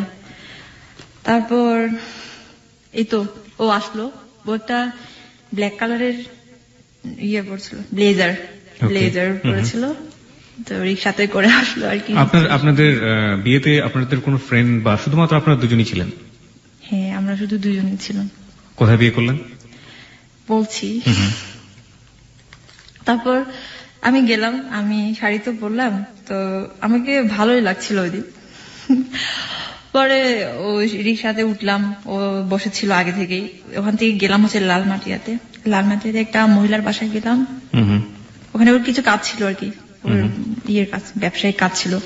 পরে ওখান থেকে গেলাম সিএনজি ভাড়া করে হচ্ছে সদরঘাট গেলাম, সিএমএম কোর্ট, যেটাকে বলা হচ্ছে জজ কোর্ট মনে হয়। তো গেলাম, ওর আগে থেকে সবকিছু রেডি ছিল, যেহেতু যে উকিলটার মাধ্যমে বিয়ে হয়েছে সেই উকিলটা ওর ফ্রেন্ড ছিল, বাট আমি নামটা বলতে চাচ্ছি না। আগে থেকে ওর কথা মনে হয় রেডি ছিল সবকিছু, যেহেতু বিয়ে করবো আগে থেকে তো স্বাভাবিক একটা রেডি থাকতে হবে। তো গেলাম, যাওয়ার পরে যেটা হলো আর কি, কিছুক্ষণ বসলাম, বসা না অনেকক্ষণ দাঁড়িয়ে থাকতে হয়েছে, উকিলটা একটু ব্যস্ত ছিল তো এই জন্য। যাই হোক, পরে গেলাম ওনার চেম্বারে যাওয়ার পরে পরে পেপারস দিল, কত টাকা, 150 টাকার স্ট্যাম্প ছিল। 150 টাকার স্ট্যাম্প, ঠিক আছে। পেপারস দিল, ওখানে পড়লাম, যা যা কিছু লেখা আছে সবকিছুই পড়লাম। আমার নাম অমুক, অমুক থেকে অমুক নাম হচ্ছে। আপনার নাম চেঞ্জ করা হয়েছিল? নাম চেঞ্জ করার পর আমার নাম দীপান্বিতা করা হয়েছিল। ওকে, এটা কার পছন্দের নাম ছিল? ওরই পছন্দের নাম ছিল? ওরও পছন্দ, আমারও পছন্দ, দুজনেরই। ওকে, মানে দীপান্বিতা, দ্বীপের অন্তর। ওকে, তারপরে সামনের দিকে যাই। দীপান্বিতা, তো যাই হোক বললাম ওটা যে আমাকে ধর্মান্তরিত হতে হবে। তো ওকে ফাইন, হব, ভালোবাসার জন্য আমি সবই করতে পারবো। হলাম, আমার ছিল না, যেহেতু ওদের রিলিজনের সাথে আমাদের রিলিজনটা অনেকটা কাছাকাছি, যার কারণে এতটা বেশি হয় নাই। সেটা আমার কাছে আসলে প্রত্যেকটা ধর্মের প্রতি আমার অবশ্য শ্রদ্ধা আছে, সেটা মুসলিম হোক, সেটা হচ্ছে খ্রিস্টান হোক, এটা কোনো ইয়ে না। যাই হোক, আমার কাছে সবচেয়ে ছিল হচ্ছে ভালোবাসা, মানে আমি ওকে ভালোবাসি, ও যেই ধর্মের হোক না কেন, ব্যাস এটাই হচ্ছে কথা।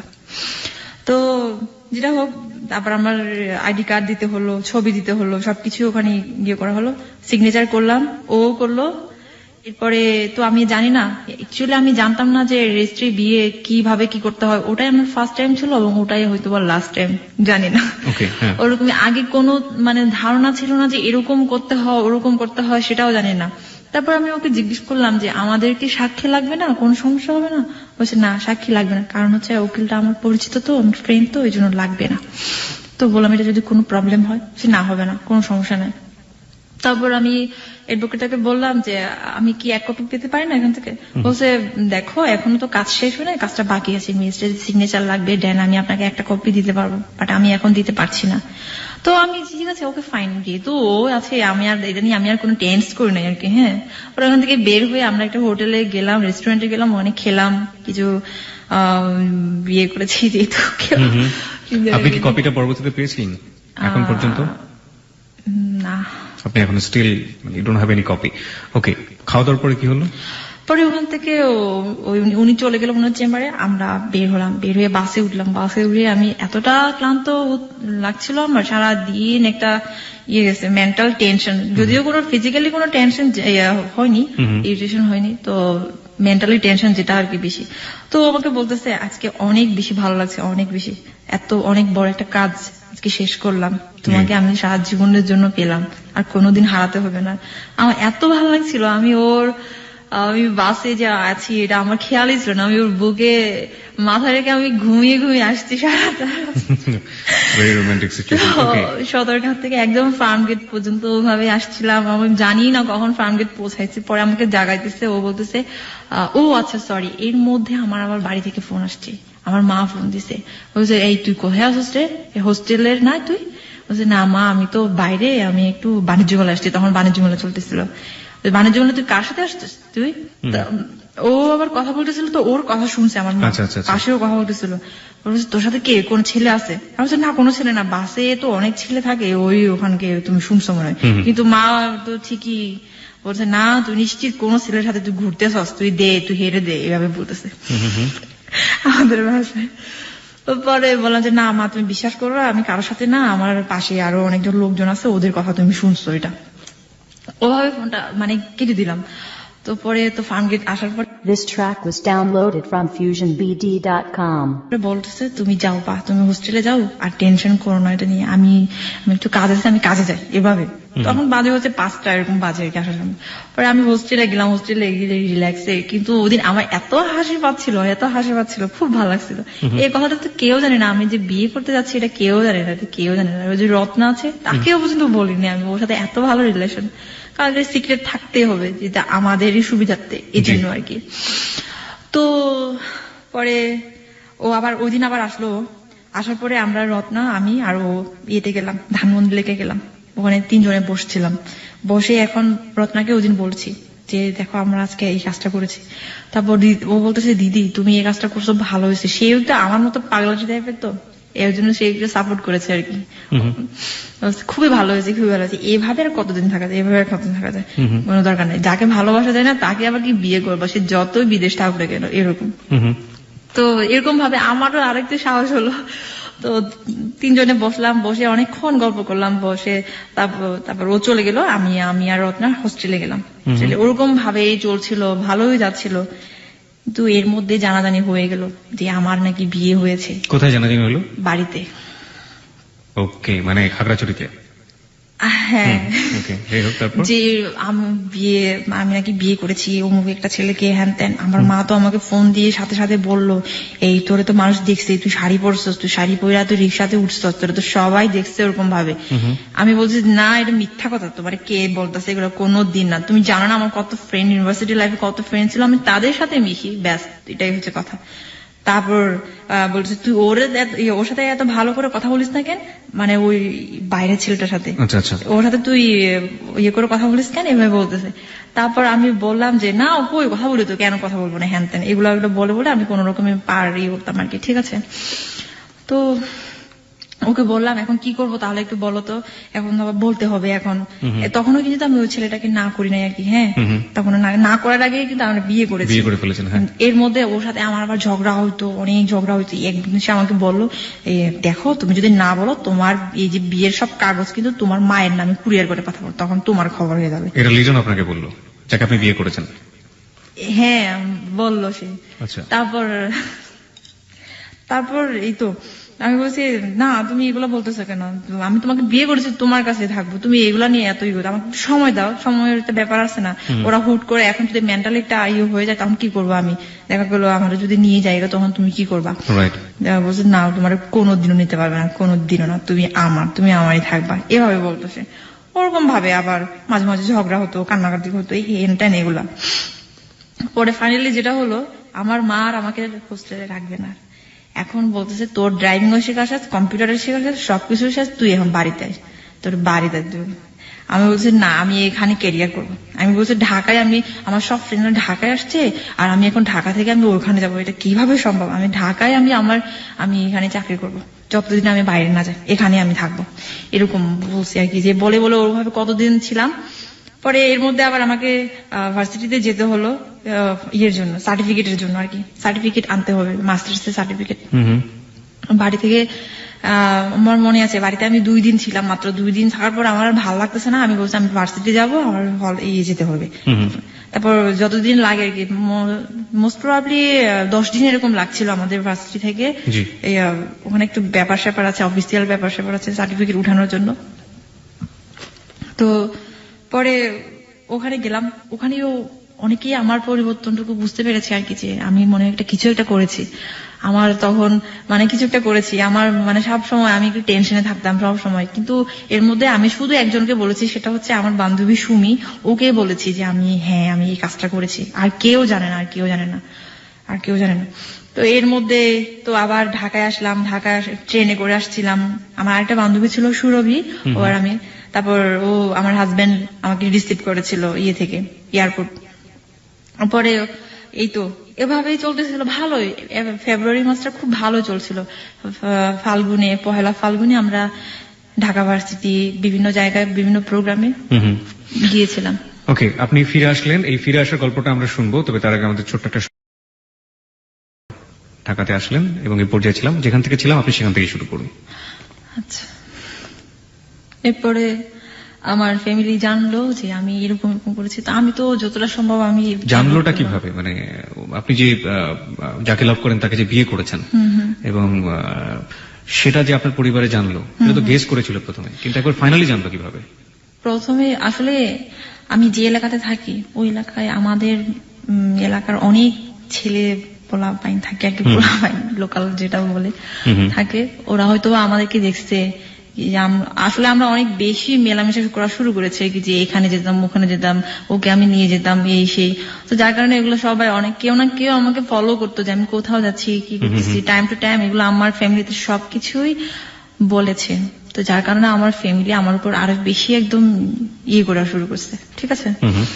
তো ফাইনালি যেটা হলো, জানুয়ারিতে আমি ওই ছেলেটাকে একদমই টোটালি অ্যাভয়েড করা শুরু করছি, যে আমি আর না, যার সাথে আপনার এনগেজমেন্ট হয়েছিল, আর না, সম্ভব না। তো ফেব্রুয়ারি তো আসলো, যে আমরা বিভিন্ন গেলাম, পহেলা ফাল্গুনে বিভিন্ন প্রোগ্রামে গিয়েছি। ও আমাকে নিয়ে গেছে। তারপর 14ই ফেব্রুয়ারি ভ্যালেন্টাইন্স ডে আমার মনে আছে 2010-এ। ভ্যালেন্টাইন্স ডে তে আমরা গিয়েছিলাম হচ্ছে আশুলিয়াতে গিয়েছিলাম। জি। আমার অনেক দিনের ইচ্ছা ছিল যে আশুলিয়া যাব, তো আমাকে বললো আজকে আমরা আশুলিয়া যাব। জি। তা আমাকে নিয়ে গেছে। ওই দিন আমি ওই ছেলেটাকে বলেছি যে আমার পক্ষে তোমাকে বিয়ে করা সম্ভব না, আপনাকে বিয়ে করা সম্ভব না, আপনি কাইন্ডলি আপনার ফ্যামিলিকে বুঝান আর আমি আমার ফ্যামিলিকে। তো এখন ওই ছেলে কি করেছে, সাথে সাথে আমার মা বাবা সবাইকে জানিয়েছে যে এরকম আমি এরকম করছি, এই অবস্থা, আপনারা কিছু একটা করেন। তো যেটা হলো ওরকম চিন্তার মধ্যেই আমাদের দিনটা অনেক ভালোই গেল, ভ্যালেন্টাইন্স ডে ভালোবাসার দিন ভালোই গেল। তো বিকেলের আগে আমরা চলে আসলাম। এর মধ্যে কিন্তু অনেক কিছুই হয়ে গেছে। আমাকে ফোন দিচ্ছে, এই তো দিচ্ছে বারবার বাড়ি থেকে। তারপর তখনকার আমার শাশুড়ি আমার মাদার ইন ল যেটা, উনি আমাকে ফোন করছে। তো আমি বিভিন্ন ভাবে অ্যাভয়েড করছি। ফাইনালি যেটা হলো, আমি মাকে বললাম মা আমার পক্ষে এই বিয়েটা করা সম্ভব না, আই এম সরি। তো আমার মা বললো কেন? বলছে আসলে সম্ভব না, কারণ আমি আর চাচ্ছি না তোমাদেরকে রেখে আমি বাইরে যাব, বিদেশ যাব, এটা আমার পক্ষে। তখন আপনি বলেননি যে আপনি যাকে লাভ করেন তাকে বিয়ে করেছেন? এটা তো কোনোদিনও বলতে পারিনি, কারণ হচ্ছে তো এটা তো আগেই বলেছি কি সমস্যা, এটা আপনাদের গোত্র থেকে কোনোভাবে এটা মেনে নেবে না। মেনে নিবে না। তো যাই হোক ওরকম ভাবে আমি মাকে বলে বলে এটা সেটা বলে বলে যে আমি এখানে থাকবো, এখানে আমি ক্যারিয়ার করবো, হ্যান ত্যান, আমার কি এডুকেশনাল কোয়ালিফিকেশন কি, এর মধ্যে কিন্তু আমাদের রেজাল্টও হয়েছে যে আমি ফার্স্ট ক্লাস পেয়েছি, সবকিছু হয়েছে। তো আমি বিভিন্ন জায়গায় অলরেডি আমি ট্রাই করতেছি যে ব্যাংকে হ্যান ত্যান কোথাও আর কি। তারপর কি হলো, ফেব্রুয়ারি 20 তারিখে আমার মা বাবা দুজনেই আসলো, আমাকে কোনো কিছু না বলে, একদম ঢাকাতে। আমাকে কোনো কিছু না বলে আসলো। আমাকে চলে যেতে হবে হোস্টেল থেকে, আমাকে রাখবে না আর এখানে।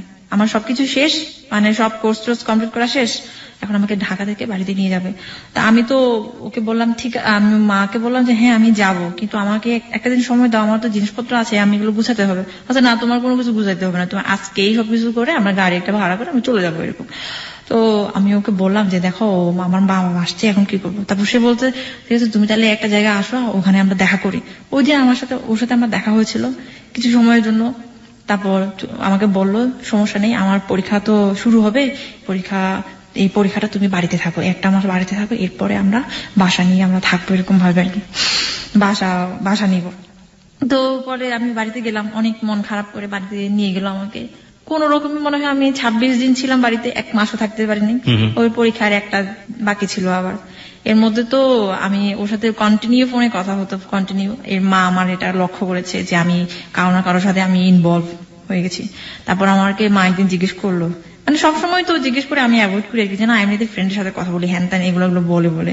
তারপর এমনও দিন আসছে যে ফিস করে কথা বলতে হয়েছে, আর মানে ফোনটা আমার কাছ থেকে কেড়ে নিতে চাইছিল এরকম। পরে আমি বললাম যে ফোন কথা বলা একটু কমাই দিই। এর মধ্যে সে আমাকে টাকা পাঠাইছে, কুরিয়ারে করে টাকা পাঠাইতো আমারে।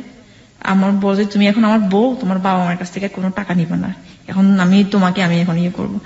তো যাই হোক ও আমাকে টাকা পাঠাতো 1000, বাড়ি যা পারে আর কি বাড়িতে।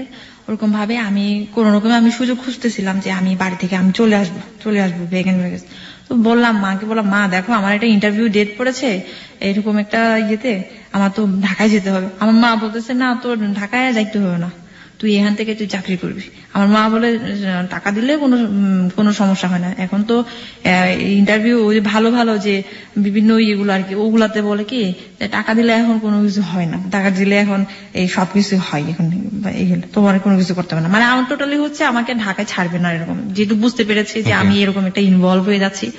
তো ফাইনালি যেটা হলো, বাড়িতে ওই দিন কেউ ছিল না, আমি আমার লাগেজ নিয়ে আমি চলে আসলাম। আমি শুধু আমার ভাইকে বলে আসলাম দেখ আমার একটা ইন্টারভিউ ডেট পড়েছে, আমার 2 দিনের মধ্যে আমি ঢাকা জানাইনি। তো পরে আসার পরে ওরা বাসায় আসার পরে হয়তো ভাবছে যে আমি ওদের সাথে যোগাযোগ করবো, কিন্তু আমি ঢাকায় এসে ওদের সাথে যোগাযোগ করিনি, আমার ফোন নাম্বার বন্ধ করে দিয়েছি। এর মধ্যে আমি আবার হোস্টেলে উঠলাম, আগের হোস্টেলে উঠার পরে এর মধ্যে জানাজানি হয়ে গেছে আমি নাকি ওই ছেলেটাকে বিয়ে করে আমি সংসার করতে আসছি, হ্যান ত্যান এগুলা। তো জানাজানি হয়ে গেল। তো আমাকে অলরেডি চোখে রাখতো, ফলো করতো আর কি এখানকার ছেলে এগুলো। এখানকার ছেলে বলতে আপনি আসলে কোন ধরনের ছেলের কথা বলছেন? আপনাদের কমিউনিটি? হ্যাঁ আমাদের কমিউনিটি। আপনাদের কমিউনিটি যে ছেলেগুলো সেগুলো চাইতো না যে আপনি বাঙালি ছেলের সাথে মেশেন? তো ফাইনালি যেটা হয়েছে ওটা তো জানাজানি হয়েছে, আমি বিয়ে করেছি। এটা কেউ না কেউ হয়তো দেখেছে যে আমি শাড়ি পরেছি, এটা তো সত্যি কথা, যদিও আমি অস্বীকার করেছি কিন্তু এটা তো সত্যি কথা। তো যেটা হলো আমাকে এর মধ্যে একটা হোস্টেলেও রাখলো সে, আমি বলতে চাচ্ছি না লোকেশনটা, ফার্মগেটের কাছাকাছি। তো যাই হোক একটা হোস্টেলে রাখলো, ওখানে আমি মাত্র 3 দিন ছিলাম। মানে এর মধ্যে আমার আবার একটু সমস্যা হয়েছিল, দাঁতের সমস্যা। দাঁতের সমস্যার কারণে সে আমাকে ধানমন্ডিতে একটা ইয়েতে হসপিটালে নিয়ে গেল, ডেন্টাল ক্লিনিকে আর কি। তো ওখান থেকে অ্যাপয়েন্টমেন্ট সবকিছু নিলাম, ড্রেসিং করালাম। তারপরের দিন ছিল আমার হচ্ছে দাঁত করার আর কি, রুট ক্যানেল। পরে 2 তারিখ, ওটা ছিল এপ্রিলের 2 তারিখে।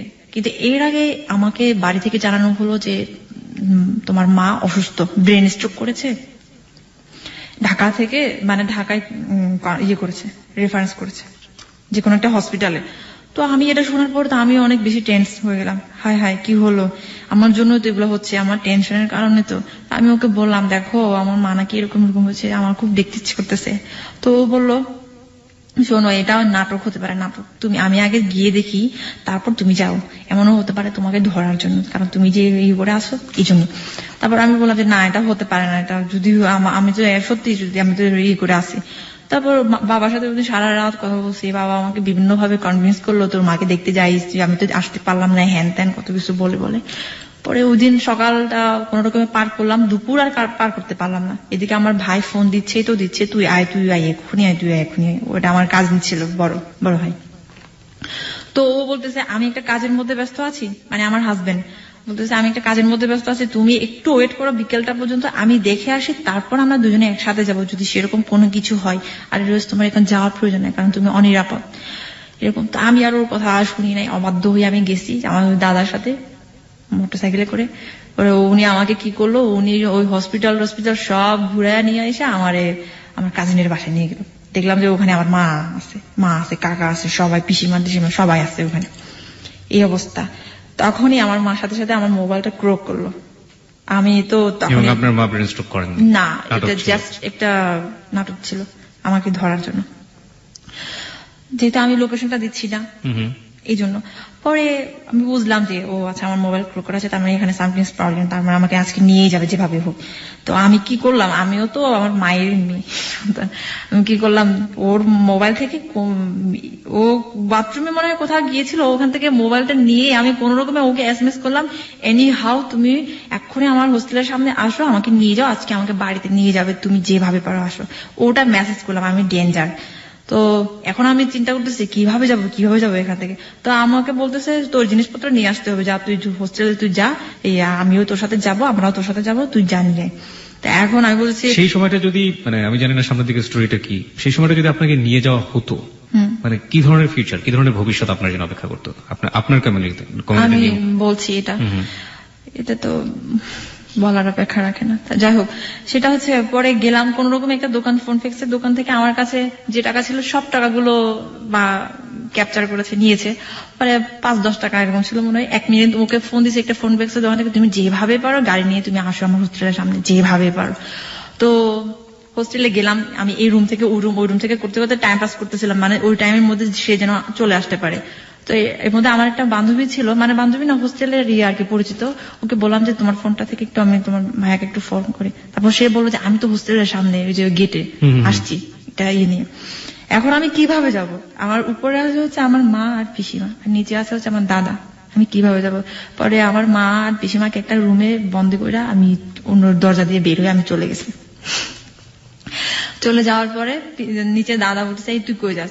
এই তো সামনে যাইতেছি, তুই আয় পিছন তুই বাইকে উঠ। আমি বলছি না, আমি উঠতে পারবো না, আমি হাইটা যেতে পারবো, কোনো সমস্যা নেই।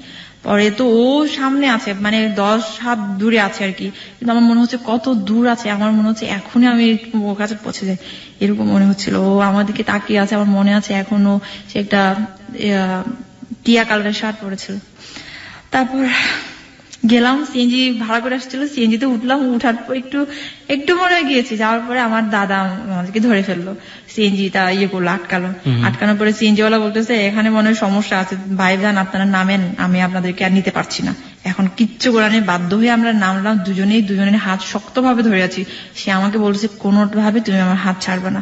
তারপর আমি তো কান্না শুরু করে দিচ্ছি ওখানে। আমার মা পিসিমা অলরেডি চলে আসছে।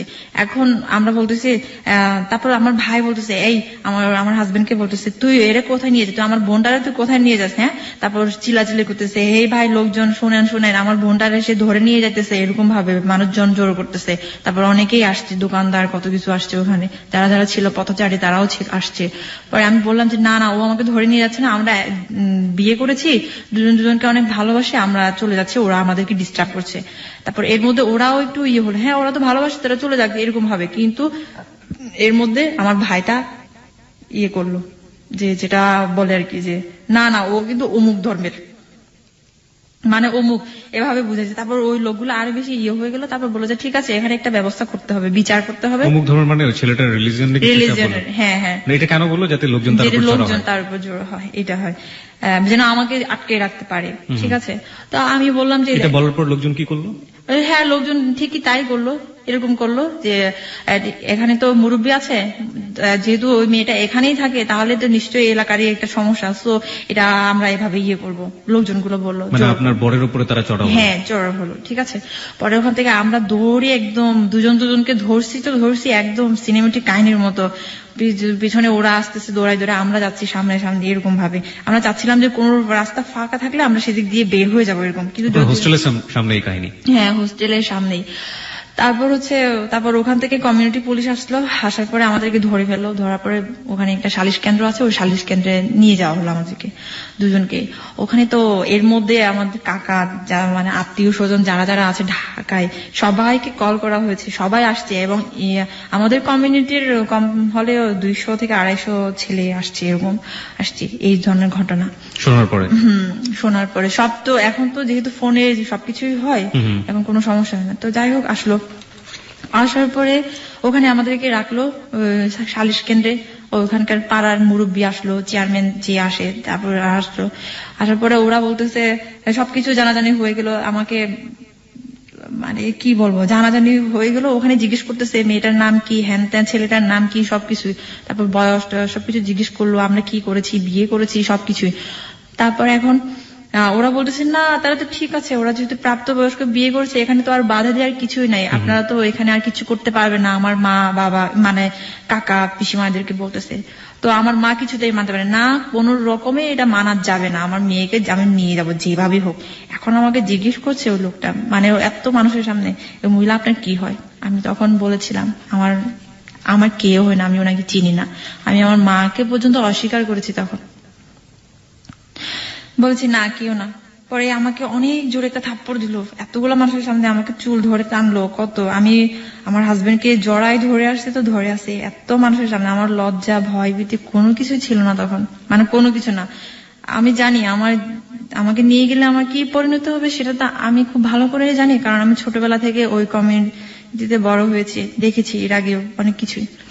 তো ওটা তো, কিন্তু দুর্ভাগ্য আমাদের, যদিও সবকিছুই আমাদের পক্ষে ছিল। এরপরে পুলিশ আসলো, তেজগাঁও থানার পুলিশ আসলো। আসার পরে তো পুলিশ এসেও বললো যে না, ওরা তো ঠিক আছে, ওরা প্রাপ্তবয়স্ক, ওরা বিয়ে, সমস্যা নাই তো। কিন্তু মানে এখন যেটা হয় আর কি, ক্ষমতার জোর থাকলে আসলে কোনো কিছুই হয় না, আইনও এখানে হার মানে। ওই দিন ঠিক তাই এরকম হয়েছিল। আমার কাকার উপর লেভেলের একজনকে ফোন করা হলো যে এরকম সমস্যা, যেভাবে হোক আমরা ওকে রাখতে চাই, আমাদের মেয়েটাকে আমাদের কাছে রাখতে চাই। তো ওখান থেকে উপর লেভেল থেকে ফোন আসলো ওই পুলিশের কাছে, তেজগাঁও থানার ওসি ছিলেন উনি, ওনাকে ফোন দিয়ে বললো যে যেভাবে হোক মেয়েটাকে মেয়ের মায়ের কাছে ফিরিয়ে দাও, আদারওয়াইজ আপনার চাকরি থাকবে না। যে বললো সেও আপনাদের কমিউনিটির? হ্যাঁ, আমাদের কমিউনিটির। তারপর তো এরকম ভাবে এখন পুলিশটাও তো যেহেতু চাকরি নিয়ে টানাটানি হয়ে গেল, স্বাভাবিক এখন সে আর আমাদের আর পক্ষে থাকতে পারতেছে না। এখন ওকে আমার হাজবেন্ডকে বললো, তো আমার হাজবেন্ড, আমি তো ওকে ছাড়তেছি না, ও আমাকে ছাড়তেছে না, এরকম ভাবে। তা এখন বলতেছে ঠিক আছে তাহলে তোমার বাবা মাকে ডাকো, ওকে বলতেছে। তো ও বলতেছে আমার তো বাবা নেই, মা আছে, মা অনেক বয়স্ক মানুষ, ওনাকে এই কথাগুলো বলা যাবে না। বলছে তাহলে তোমার ভাই তো আছে? বলছে না, ভাইকেও ডাকা যাবে না, এরকম সমস্যা, কারণ ওর ফ্যামিলিতে এগুলো এখন পর্যন্ত জানায়নি। এখনো পর্যন্ত এগুলো বলছি। তারপর এই অবস্থা। এখন শুধু ঢাকায় কি আছে, ঢাকায় ওর একটা দুলাভাই আছে, ও যে বাসায় থাকতো ওই বাসার মালিক আর কি, হ্যাঁ, দুলাভাই থাকে। তো ওনাকে ডাকা হয়েছে, উনি আসছে, মানে সমস্ত ঘটনা ওখানে সমস্ত কিছু শোনার পরে এখন এই সেই আমি তো কিছুতেই যেতে চাচ্ছি না, আমি তো জানি। পরে আমাকে একটা রুমে বন্দি করা হলো, বন্দি রাখা হলো, ওখানে সিদ্ধান্ত নেওয়া হলো যে কি করা যাবে, এখন কি করা যাবে। আমার মাকে আমি দেখতে পাচ্ছি ও কতটা এক্সাইটেড ছিল আমার হাজবেন্ডের উপরে, বারবার এভাবে এমন ভাবে তাকাচ্ছিল, মনে হচ্ছে এখনই মেরে ফেলবে, এখনই মেরে ফেলবে। কিন্তু আমি তো জানি আমি কিছুতেই আমি ওকে করবো না। এমনও সিদ্ধান্ত নিয়েছে ওকে ওখানে নারী নির্যাতন মামলা দিবে, কিন্তু আমার জন্যই দিতে পারেনি। আমি ওখানে বাধা দিয়েছি, কারণ আমি যেহেতু আমি একটা ভিকটিম, তো পারিনি ওটার জন্য। তো এখন ফাইনালি যেটা হলো সেটা হচ্ছে আমাদেরকে বোঝানো হলো, পুলিশটা আমাকে আর ওকে একটা রুমে নিয়ে গিয়ে বুঝালো যে দেখো, ও যদি না মানে তাহলে কিন্তু তোমারই সমস্যা হবে। আমার হাজবেন্ডকে বলতেছে তোমাকে কিন্তু নারী নির্যাতন মামলা অলরেডি কিন্তু দিতে চাচ্ছে, এখন দিলে তুমি জানো এখন কত বছরের জেল, তারপর রিমান্ডে নিয়ে যাবে, তোমাদের দুজনকে রিমান্ডে নিয়ে যাবে, তখন কি হবে। এখন তার সাথে একটা কাজ করো, তুমি ওকে ছেড়ে দাও, ও চলে যাক ওদের বাড়িতে, কোন রকমে একদিন সুযোগ বুঝেও পালিয়ে চলে আসবে, তখন আর কেউ আর ধরতে পারবে না, এরকম ভাবে। কিন্তু আমি কিছুতেই মানতেছি না এটা, কারণ আমি জানি বাড়িতে গেলে আমার কি অবস্থা হবে, আমি জানি সেটা। আমি বারবার বলতেছি না, ওখানে গেলে আমাকে নিলামে দিবে, ওখানে গেলে আমাকে এরকম বয়স্ক মানুষের সাথে বিয়ে দিবে, আমি জানি আমাকে মেরে ফেলবে, ওখানে এমনও হতে পারে আমাকে জঙ্গলে দিবে। আমি এগুলো অনেক কান্না করছিলাম আর বলছিলাম এসব কথা। আমি তারপরে তখনও পর্যন্ত ওকে ধরে আছি, আমার লজ্জা ভীতি কিছু করতে। নিলাম শব্দটা নিয়ে আমার একটু বলা আছে, সেটা নিলামে দেবে মানেটা কি? মানে এটা কি আপনাদের গোত্রেরই একটা নিয়ম বা এরকম কিছু একটা, যে বাঙালি কোনো ছেলেকে বিয়ে করলে এরকম? হ্যাঁ হ্যাঁ হ্যাঁ, ঠিক তাই। বাঙালি কোনো ছেলেকে বিয়ে করলে ওই মেয়েটাকে তো এমনিতেই, যদি ইনকেস যদি মেয়েটাকে ধরতে পারে, তখন সেক্ষেত্রে হয় কি, আমাদের কিছু বলতে চাচ্ছি না, এগুলো পলিটিক্যাল আছে তো, যার কারণে ওকে দেখা যায় যেটা আপনি চাবেন না সেটার বিষয়ে আমাদের কোনো জন্য নেই। তো নিলামে দেয় বলতে কি, সমাজের কাছে তুলে দেয়, তখন আর ফ্যামিলির কাছে আর থাকে না ব্যাপারটা। ফ্যামিলি চাইলেও আর কোনো কিছু করতে পারে না, সমাজ যা বলে তাই। এমনও হতে পারে বয়স্ক একটা লোকের সাথে মেয়েটাকে বিয়ে দিচ্ছে, এমনও হতে পারে তাকে একটা রাখাল কিংবা রিক্সাওয়ালার সাথে বিয়ে দিচ্ছে, তাকে সাথেই থাকতে হবে। আর এমনও হতে পারে মেয়েটাকে জঙ্গলে পাঠিয়ে দিচ্ছে, এরকম আমাদের রিলেশন আছে ওরকম। তো যাই হোক, আমি বারবার এটা বলতেছি আমি পারবো না, আমি কোনোদিনও যাবো না, আমি মরে যাবো, আমি যাবো না। তারপর ও আমাকে বোঝালো, জান তুমি যাও। এখানে একটা কথা বলে রাখি, আমি ওকে জান ছাড়া আমি কিন্তু কোনোদিন ওর নাম বলি না। তারপর ও আমাকে বলে যান, ঠিক আছে। তারপর আমি বলছি, জান আমি তোমাকে ছাড়া আমি কিভাবে থাকবো, আমি কোনোদিন পারবো না, আমি যাবো না, আমাকে মেরে ফেলবে, তুমি তো জানো সবকিছু। তারপর সে বলতেছে, জান তুমি যাও, আমি তোমাকে নিয়ে আসবো যেভাবেই হোক, 1 মাস হোক 2 মাস হোক, তুমি মোবাইলটা রাখো। ওর 2টা মোবাইল ছিল, একটা মোবাইল আমাকে চুরি করে দিছে, আমি মোবাইলটা কোন রকমে আমি একটা করে রাখলাম। এর মধ্যে কিন্তু আমাদেরকে সবাই যে যার মতো করে ভিডিও করতেছে, হ্যান ত্যান করতেছে, কত কিছু করে। মানে ওই সময়টাতে ভিডিও করছে? হ্যাঁ, ভিডিও করছে অনেকেই। আপনার যে ছেলেগুলোর কথা আপনি বলছেন, আপনার কমিউনিটির বিভিন্ন ছেলেরা এগুলো ভিডিও করতেছে, আপনাদের যে টর্চার গুলো হচ্ছে ভিডিও করছে? হ্যাঁ, ওকে। আমাকে ওখানে অনেক মারছে, ওকেও মারছে। তারপর পরে ওখান থেকে বের হলাম, অনেক কাঁদতেছি আমি জানি আমার কপালে কি আছে, কিন্তু জানি না ওর তখনকার ফিলিংসটা কেমন ছিল ওর, আমি এটা জানি না। আমার ফিলিংসটা ছিল এটাই যে আমি ওকে হারালাম, আমার জীবন থেকে আমি হারালাম।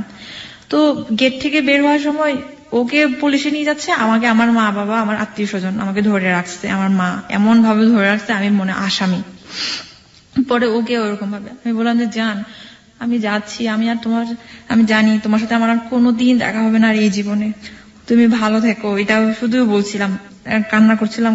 পরে ওকে নিয়ে গেল থানায় নাকি কোথায় নিয়ে গেলো জানি না, থানায় মনে হয় নিয়ে গেছে। পরে আমাকে হোস্টেলে নিয়ে আসলো, হোস্টেলে আসার পরে আমার মা অনেক মারছে আমাকে, অনেক মারছে, চুল ধরে এসেছে। পরে একটা পর্যায়ে আমি সেন্সলেস হয়ে গেলাম ওখানে। সেন্সলেস হওয়ার পরে আবার সেন্স ফিরে আসলো, দেখলাম যে হোস্টেলে অনেক জোরসোরো হয়ে আছে। ওর মধ্যেও আমি ওর সাথে যোগাযোগ করতে চাচ্ছিলাম, কিন্তু পারতেছিলাম না, কারণ আমার কাছে ফোন টোন কিছুই ছিল না। পরে আমি জানি, পরে ওখান থেকে সার্টিফিকেট সবকিছু নিয়ে বের করা হলো আমাকে। একসাথে রিক্সায় উঠলাম, কাকা, আমি আর আমার মা। আমাকে এমন ভাবে ধরে রাখছে যেন আমি রিক্সা থেকে যেন পড়তে না পারে। আমি বারবার চাচ্ছিলাম যে আমি মরে যাব, রাস্তায় অনেক বড় বড় ট্রাক গাড়ি যাচ্ছে, তো ওখানে আমি পড়ে যেতে চাচ্ছিলাম, আমি নিজে থেকেই আমি বাঁচবো না আর এরকম। তো আমাকে এমন ভাবে ধরছে যে যেন আমি পড়তে না পারি এরকম। পরে বাসায় নিয়ে যাওয়ার পর বাসায় নিয়ে যাওয়ার পর আমি শুধু কান্না করতেছি। আমাদের অনেক লোকজন আসছে, ওখানে আমাকে অনেক কিছুই বলতেছে যে এত শিক্ষিত একটা মেয়ে, এত মেয়ে কিভাবে এই কাজটা করতে পারলো, এটা তো সম্ভব না, ওকে তো এর চেয়ে আরো বেশি করা উচিত। আচ্ছা, আমি আরেকটা কথা বলতে ভুলে গেছি, সেটা হচ্ছে ওই সালিশ কেন্দ্রে যখন ছিলাম তখন একটা অঙ্গীকারপত্র দিতে হয়েছিল। সেটা হচ্ছে আমার মা বাবারও অঙ্গীকারপত্র দিতে হয়েছে যে মেয়েকে যদি আমরা ঘরে নিয়ে যাই, বাড়িতে নিয়ে যাই, ওর উপর মানসিক বলেন শারীরিক বলেন কোন রকমের টর্চার করতে পারবো না। আর আমার হাজবেন্ডের ওর দিতে হয়েছিল হচ্ছে এরকম যে এই মেয়েটাকে ওর বাবা মার অমতে কিংবা ওর অমতে আমি আর কোনোদিন ওকে নিয়ে আসতে পারবো না, যদি নিয়ে আসি তাহলে আমার এ ধরনের সমস্যা হবে। সিগনেচার সবকিছু দিতে হয়েছে, আমারও দিতে হয়েছে, ওরও দিতে হয়েছে।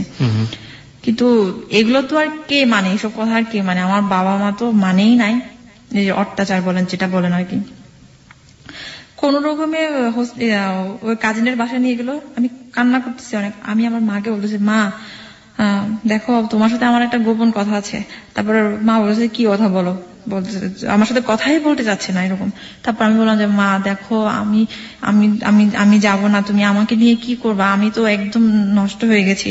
বললাম যে আমার শরীর আমার গর্ভে ওর সন্তান বেবি আসছে। আমি তো, এটা কি সত্য ছিল? হ্যাঁ, এটা সত্য ছিল,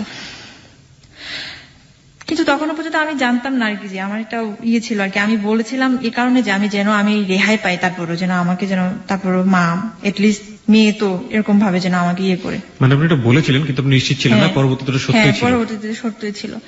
পরে ওভাবে আমাকে নিয়ে গেল। ওটা শোনার পর তো আরো বেশি ক্রেজি হয়ে গেল আমার উপর, না এই রক্তকে জীবনে আমরা নিব না এরকম ভাবে আর কি, প্রয়োজনে আমার মেরে ফেলবে এই অবস্থা।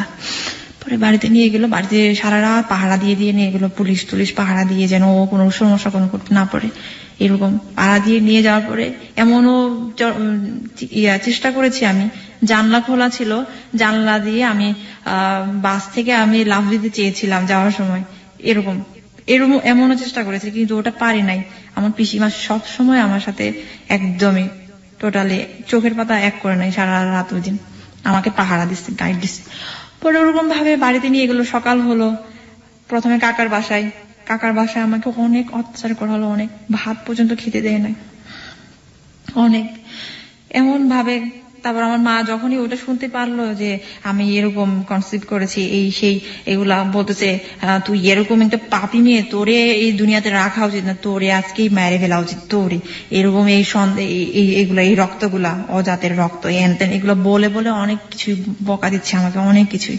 মানে আমাকে গোসল করতে দিচ্ছে না, আমাকে ভাত খাইতে দিচ্ছে না, আমি কি অবস্থার মধ্যে তার আমার চুল একদম এলোমেলো, সব অনেক কিছু এই অবস্থা, কাপড় চোপড় ছিঁড়া। এর মধ্যে বাথরুমে গেলেও সাথে সাথে একজন যাবে এই অবস্থা, যেন আমি ওরা ধারণা করেছিল যে আমার কাছে ফোন আছে কিনা, ফোন আছে, বাট আমি বডি চেক করতে দিই না ওদেরকে, যার কারণে ওরা আমার কাছে মোবাইল যে ছিল সেটা ওরা ধরতে পারেনি। তো এর মধ্যে বাথরুমে গিয়ে আমি ওর সাথে ফিস করে কথা বলতাম, মেসেজ দিতাম এরকম ভাবে, কিন্তু ফোনটা তো হ্যাম্পার হচ্ছিল, যে পানি হচ্ছিল, ভিজে যাচ্ছিল, তার কারণে। তারপর ওভাবে আমাকে বাড়িতে নিয়ে গেল, প্রথমে তো কাকার বাসা থেকে রাত্রে আমাকে বাড়িতে নিয়ে গেল, যেন এলাকার তো জানাজানি হয়ে গেছে। বাড়িতে নিয়ে যাওয়ার পর আমাকে অনেক মারলো, কাকাই মারছে আমাকে, মা মারছে। পরে এভাবে আমার বন্দি জীবন শুরু হলো। প্রায় 7 মাস ছিলাম বন্দি, একদম পৃথিবীর থেকে বাইরে, গৃহবন্দী যেটা বলে। এর মধ্যে ওর সাথে আমার যোগাযোগ হতো, ফোনে যোগাযোগ হতো, টাইম টু টাইম সবকিছুই বলতাম, ও জানার চেষ্টা করতো সবকিছুই। এর মধ্যে ফোনটা আবার নষ্ট হয়ে গেল, পানি যেহেতু ভিজে গেছে, ডিসপ্লে নষ্ট হয়ে গেল। তারপর কিভাবে কি করা যায়, এখন আমি কি করব, আমাকে সাহায্য করার তো কেউ নাই, আমাকে কে করবে। এর মধ্যে অবশ্য আমি অনেকের হেল্প পেয়েছি, আমি বলতে চাচ্ছি না তাদের নাম, সমস্যা আছে এই জন্য। তো যাই হোক, ফাইনালি যেটা হলো, এখন আমার বেবিটাকে নষ্ট করাবে। আমি তো তখনও পর্যন্ত কিন্তু আমি শিওর ছিলাম না। যেদিন 1 মাস হওয়ার পরে আমার মা আমার জন্য একটা নিয়ে আসলো চেক করার জন্য আর কি। পরে দেখলো যে হ্যাঁ এটা সত্যি। এখন তো আমি আরো বেশি হয়ে গেলাম, ইমোশনাল হয়ে গেলাম। আমি কোন রকমে কোনোদিনও না। ও আমাকে বলতেছে, না তুমি এটা কোনোদিন নষ্ট করো না, কোনোদিন না, যেভাবে পারো বুঝাও ওদেরকে, বলে পালিয়ে চলে আসো, হ্যান ত্যান এগুলো বলে। তারপর আমিও আমার মাকে বুঝালাম, মা আমি বাঁচবো না। এখন আমার মা আমার মা কি করেছে, এমনও দিন গেছে আমাকে পেটে লাথি দিছে শুধুমাত্র ওটার জন্য যে একটা অজাতের রক্ত আছে তোর গায়ে, এইভাবে বলে বলে পরে আমাকে অনেক লাথি দিত, মা পেটে লাথি দিত যেন আমি করি। পরে আমার বাবাকে আমি বলেছি, আমার বাবাকে পর্যন্ত বলেছি নির্লজ্জের মতো, বাবা আমার শরীরে তো ওরই রক্ত আছে, আমাকে ছেড়ে দাও না, আমার ভবিষ্যতে আমি নিজে গড়বো, আমি চলে যাব ওর কাছে। কিন্তু বলে কি না, তোরে এখানে রাখবো, এখানে রাখা তোরে আরেকটা ছেলের সাথে বিয়ে দিব, ব্যাস এটা হচ্ছে কথা। এখন আর কিছু নাই। আমার পিসিমাকে অনেক বলেছি, পিসিমাও কোন রকমে কেউ রাজি হয় না, ইভেন ওর সাথে পর্যন্ত ফোনে কথা বলাইছে, পিসিমা ওর সাথে অনেকক্ষণ প্রায় আধা ঘন্টা 1 ঘন্টা কথা বলেছে ওই বিষয়টা নিয়ে, যেন বাচ্চাটাকে নষ্ট না করে এগুলা নিয়ে। পরে যেটা হলো, আমাকে তো আমার মা একটা করলো, বুদ্ধি করলো, যেটা হচ্ছে তুই কি আমাদের ঘরে থাকবি নাকি সমাজে চলে যাবি, সমাজে যদি তুই যদি বাচ্চাটাকে রাখতে চাস তাহলে তুই সমাজে চলে যাইতে, মানে মোট কথা হচ্ছে নিলামে দিবে তখন, আর যদি তুই বাচ্চাটা নষ্ট করিস তাহলে তখন কিন্তু তুই আমাদের কাছে থাকতে পারবি, ব্যাস এখন তুই কোনটা চাস বল, তুই কি তোর জীবনটা চাস নাকি তুই বাচ্চাটা চাস। এখন আমি বলি আমি আমার বাচ্চাটাকে আমি যেভাবে পারি আমি ওটাকে আমি করবো যেভাবে পারি। এর মধ্যে কিন্তু আমাকে অনেক জায়গায় নিতে চেয়েছিল আমার মা, ম্যাটারনিটি হসপিটালে এটা ওয়াশ করার জন্য, বাট আমি করি নাই যেভাবে হোক। পরে সেও আমাকে ফোনে কন্টিনিউ বলতেছে, না তুমি এটা কোনোদিন করবে না, এটা করলে কিন্তু তোমার ভবিষ্যতে সমস্যা হতে পারে, ফিজিক্যালি অনেক কিছু, কোনোদিন না কোনোদিন এমন হতে পারে তুমি আর কখনো মা হতে পারবে না এমনও। তারপর আমি ওগুলো শুনে শুনে আরো বেশি ভয় পেয়ে গেছি। পরে আমার মা তো নাছরবান্দা, যেভাবে পারে আমার কাকা আসতেছে, কাকা এসে আমাকে মারতেছে, গায়ের উপর হাত দিচ্ছে। আমি ওদেরকে বললে আর পর্যন্ত পাচ্ছি না যে তোমরা তো অঙ্গীকার পত্র দিয়ে আসছো, কেন তোমরা আমাকে আমার গায়ে হাত দিচ্ছ, এখন যদি আমি পুলিশের কাছে ফোন করি তাহলে তো তোমরা এই কেসে পড়বা, এইগুলা পর্যন্ত বলেছি আমি। পরে আমার মা বলেছে ওগুলা কিচ্ছু ছিল না, ওগুলো একটা অভিনয় ছিল, জাস্ট কিছুই না, তোকে নিয়ে আসার জন্য তোরে মারবো না। বারবার একটা জিনিস আসছে, সেটা হচ্ছে মার কথা আসছে, মানে যেখানে আসলে বাবার থাকার কথা সেখানে মা। অ্যাকচুয়ালি আমাদের ফ্যামিলিতে আমার মাটাই একটু বেশি, মানে আপনাদের কমিউনিটিতে মাটাই প্রাধান্যটা বেশি। আমাদের কমিউনিটি বলতে কি, মানে এক একজনের ফ্যামিলি এক এক ধরনের, আমাদের ফ্যামিলিতে হচ্ছে আমার মা একটু প্রাধান্য বেশি আর কি। তো যাই হোক, বাবাও আছে কিন্তু বাবা একটু শান্তশিষ্ট, আমার মা বেশি ক্রেজি, একদম অনেক বেশি এক্সাইটেড। তো যাই হোক, যেটা হোক, উনিও অনেক মানুষের সাথে মিশে সমিতি করে, এই জন্য হয়তো বা উনি একটু এরকম আমার মা। তো যেটা হচ্ছে ফাইনালি আমার জন্য একটা ওষুধ নিয়ে আসলো, গাইনোকোসিড নামে একটা ওষুধ নিয়ে আসলো, ওটা ওদের সামনেই আমাকে খেতে হলো। বিশ্বাস করে না যে আমি খাবো কিনা, এটা ওদের সামনে আমাকে খেতে হলো। তো আর কি করা, সব শেষ, যেটুকু আশা ছিল সব শেষ। পরে ওভাবে আমাকে গ্রামে পাঠালো, গ্রামের জঙ্গলের মধ্যে থেকে আমি ওকে ফোন দিতাম, ফোন দিয়ে ওর সাথে কথা হতো। এর মধ্যে 2-3টা ফোন আমি আমার কাছ থেকে কেড়ে নিয়েছে, যেভাবে হোক পেয়েছে। তারপরে এর মধ্যে আমি আবার ম্যানেজ করেছি, এগুলো আমি বলতে চাচ্ছি না কিভাবে ম্যানেজ করেছি এগুলো, কারণ সমস্যা আছে এই জন্য। পরে গ্রামে যাওয়ার পরে ওখানে আমাকে প্রায় 1 মাসের মতো রাখছিল গ্রামে, ইচ্ছে করে গ্রাম থেকে নিয়ে আসে না, গ্রামে তো কোনো নেটওয়ার্ক নেই, কোনো কিছু নেই, যেন আমি ওর সাথে যোগাযোগটা করতে না পারি, আর এগুলা ওকে যেন ভুলে যাই। ওখানে গিয়ে ওকে আমি চিঠি পাঠাতাম, অনেক বড় বড় করে চিঠি পাঠাতাম, কুরিয়ারে করে চিঠি দিতাম অনেক ওর প্রতি। কিন্তু ও কেমন হয়েছিল, প্রথম দিকে ও ভালো হয়েছিল, যোগাযোগটা ভালোই করছিল, কিন্তু শেষের দিকে এসে সে কেমন একটু খাপছাড়া হয়ে গেল। আমি ওকে আর আগের মতো করে আর পাচ্ছি না, ও একটু আমাকে অ্যাভয়েড করা শুরু করলো। তখন আমার অনেক বেশি কষ্ট, তো আমার মনে হতো আমি আর বাঁচবো না, এত কিছু করলাম, আজকে সে আমার সাথে এরকম করছে। পরে যাই হোক, ওভাবে আসার পরে ফাইনালি যেটা হলো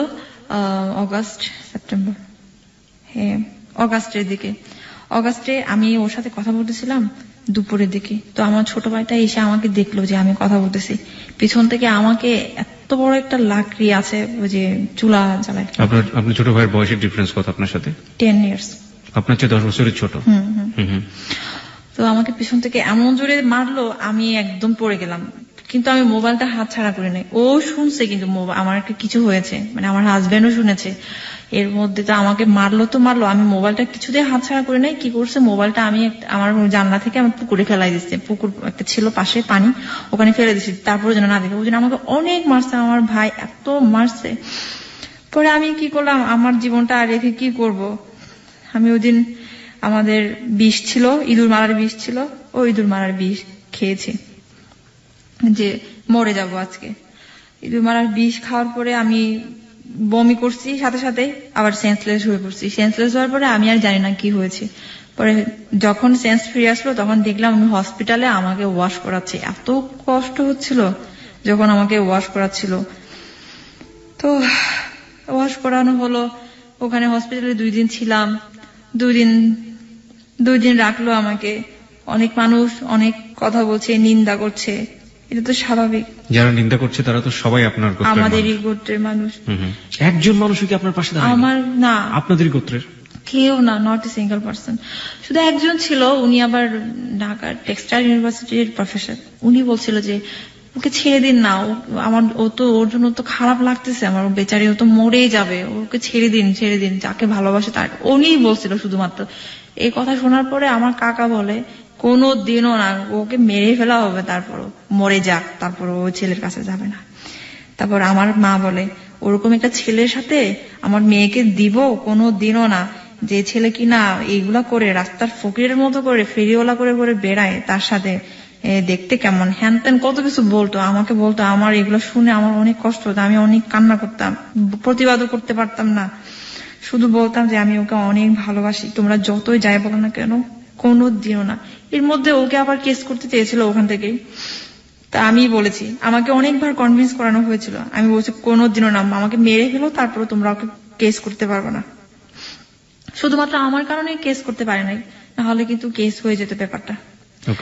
তাহলে পরে এর মধ্যে আমাকে হসপিটাল থেকে বাড়িতে নিয়ে আসা হলো। ও জানে এগুলা সব, আমার মানে শুভাকাঙ্ক্ষী আর কি, সে ওকে মেসেজ করে পাঠাইছে, দিদির এই অবস্থা এগুলা, ও জানে এগুলা সব। এর মধ্যে আমি ওকে বললাম যে দেখো আমার আর এখানে থাকা সম্ভব না, তুমি আমাকে কবে নিয়ে যাবা। ও আমাকে এই মাস ওই মাস বলে বলে ওভাবে রাখতে রাখতে ফাইনালি যেটা বলছে, ডিসেম্বর ছাড়া আমি তোমাকে নিয়ে আসতে পারছি না। আপনি যাকে বিয়ে করলেন সে? তারপর আমি বললাম ডিসেম্বর পর্যন্ত আমি কিভাবে থাকবো। এর মধ্যে আমাকে আরেকটা বয়স্ক একটা লোকের সাথে আমার বিয়ে ঠিক করেছে, যে কিনা সুইজারল্যান্ডে থাকে। সে কি আপনাদের কমিউনিটির? হ্যাঁ, আমাদের কমিউনিটিরই ছিল, কিন্তু বয়সে অনেক ডিফারেন্স, অনেক। তো আমি তো ওইটা কিছুতেই মানতে পারছিলাম না। আমার এখন অক্টোবরের 5 তারিখে বিয়ের ডেট হয়েছিল আর কি। তো আমি এখান থেকে আমি কিভাবে পালিয়ে যাব, আমার কিভাবে। এখন ওর সাথে আমার আবার রিলেশনটা খারাপ হয়ে গেছিল, ও চাচ্ছে না যে আমি ঢাকায় ব্যাক করি, এটা হয়তো বা কোনো কারণেই হোক, চাচ্ছে না, পরে এভাবে হোক। তো পরে যাই হোক, ও ও চাচ্ছিল না আপনি ঢাকাতে ব্যাক করেন, হয়তো বা কোনো কারণে আর কি। আচ্ছা ঠিক আছে। কিন্তু আমি তো জানি আমি কি অবস্থায় আছে। আমি বলছি তুমি চাও বা না চাও, আমার এখানে আর প্রাণে বাঁচার দায় হয়ে গেছে। আমার এখানে আর কেউ না, আমার মাও নেই আমার কাছে। পরে যে মা আমাকে আদর করতো, সেই মা আমাকে কোনোদিনও আর ভাত খাইতে ডাকে রে, কোনোদিনও না। আমি মানে মানুষ কুকুর পাললেও কুকুরকে অনেক বেশি ইয়ে করে, আমি ওরকম ছিলাম ফ্যামিলিতে, এত ফেলনা ছিলাম। পরে যেটা হলো,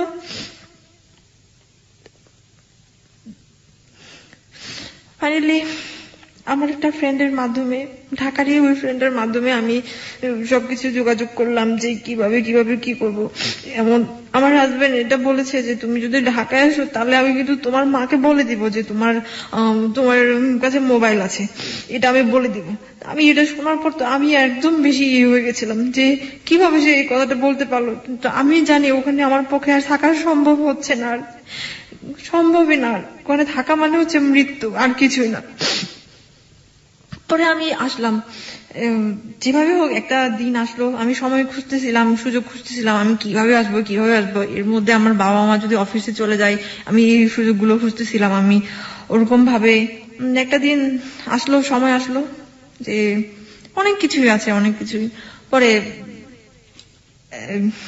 আমার কাছে একটা বোরকা ছিল, ওই বোরকাটা ম্যানেজ করেছে আর কি যেভাবে হোক। আমি পরে আসলাম ঢাকায় যে আসতেছে, ওকে কিন্তু বলি নাই আমি ঢাকায় আসতেছি এটা, কারণ আমার মধ্যে ভয় ঢুকে গেছিল যে ও যেহেতু বলেই দিয়েছে আমার মাকে সে বলে দেবে, তাহলে আমি ওকে আর কেন বলবো, আমি বলি নাই। কিন্তু আমি ঢাকায় আসছিলাম এ কারণে যে আমি ঢাকায় আসলে ওকে আমি পাবো, যেভাবে হোক ওকে আমি পাবো, আমি ওর সবকিছুই জানি, প্রয়োজনে আমি ওদের বাড়িতে যাব, এই জন্য আমি আসছিলাম। আমার এতটুকু বিশ্বাস ছিল যে আমি ঢাকায় আসলে ও আমাকে কোনোদিনও আমাকে ফেলে দিতে পারবে না, এতটুকু বিশ্বাস ছিল। হয়তোবা কোনো কারণে সে আমাকে অ্যাভয়েড করতেছিল, তখন ওর সমস্যা হচ্ছিল, এই জন্য এত বেশি।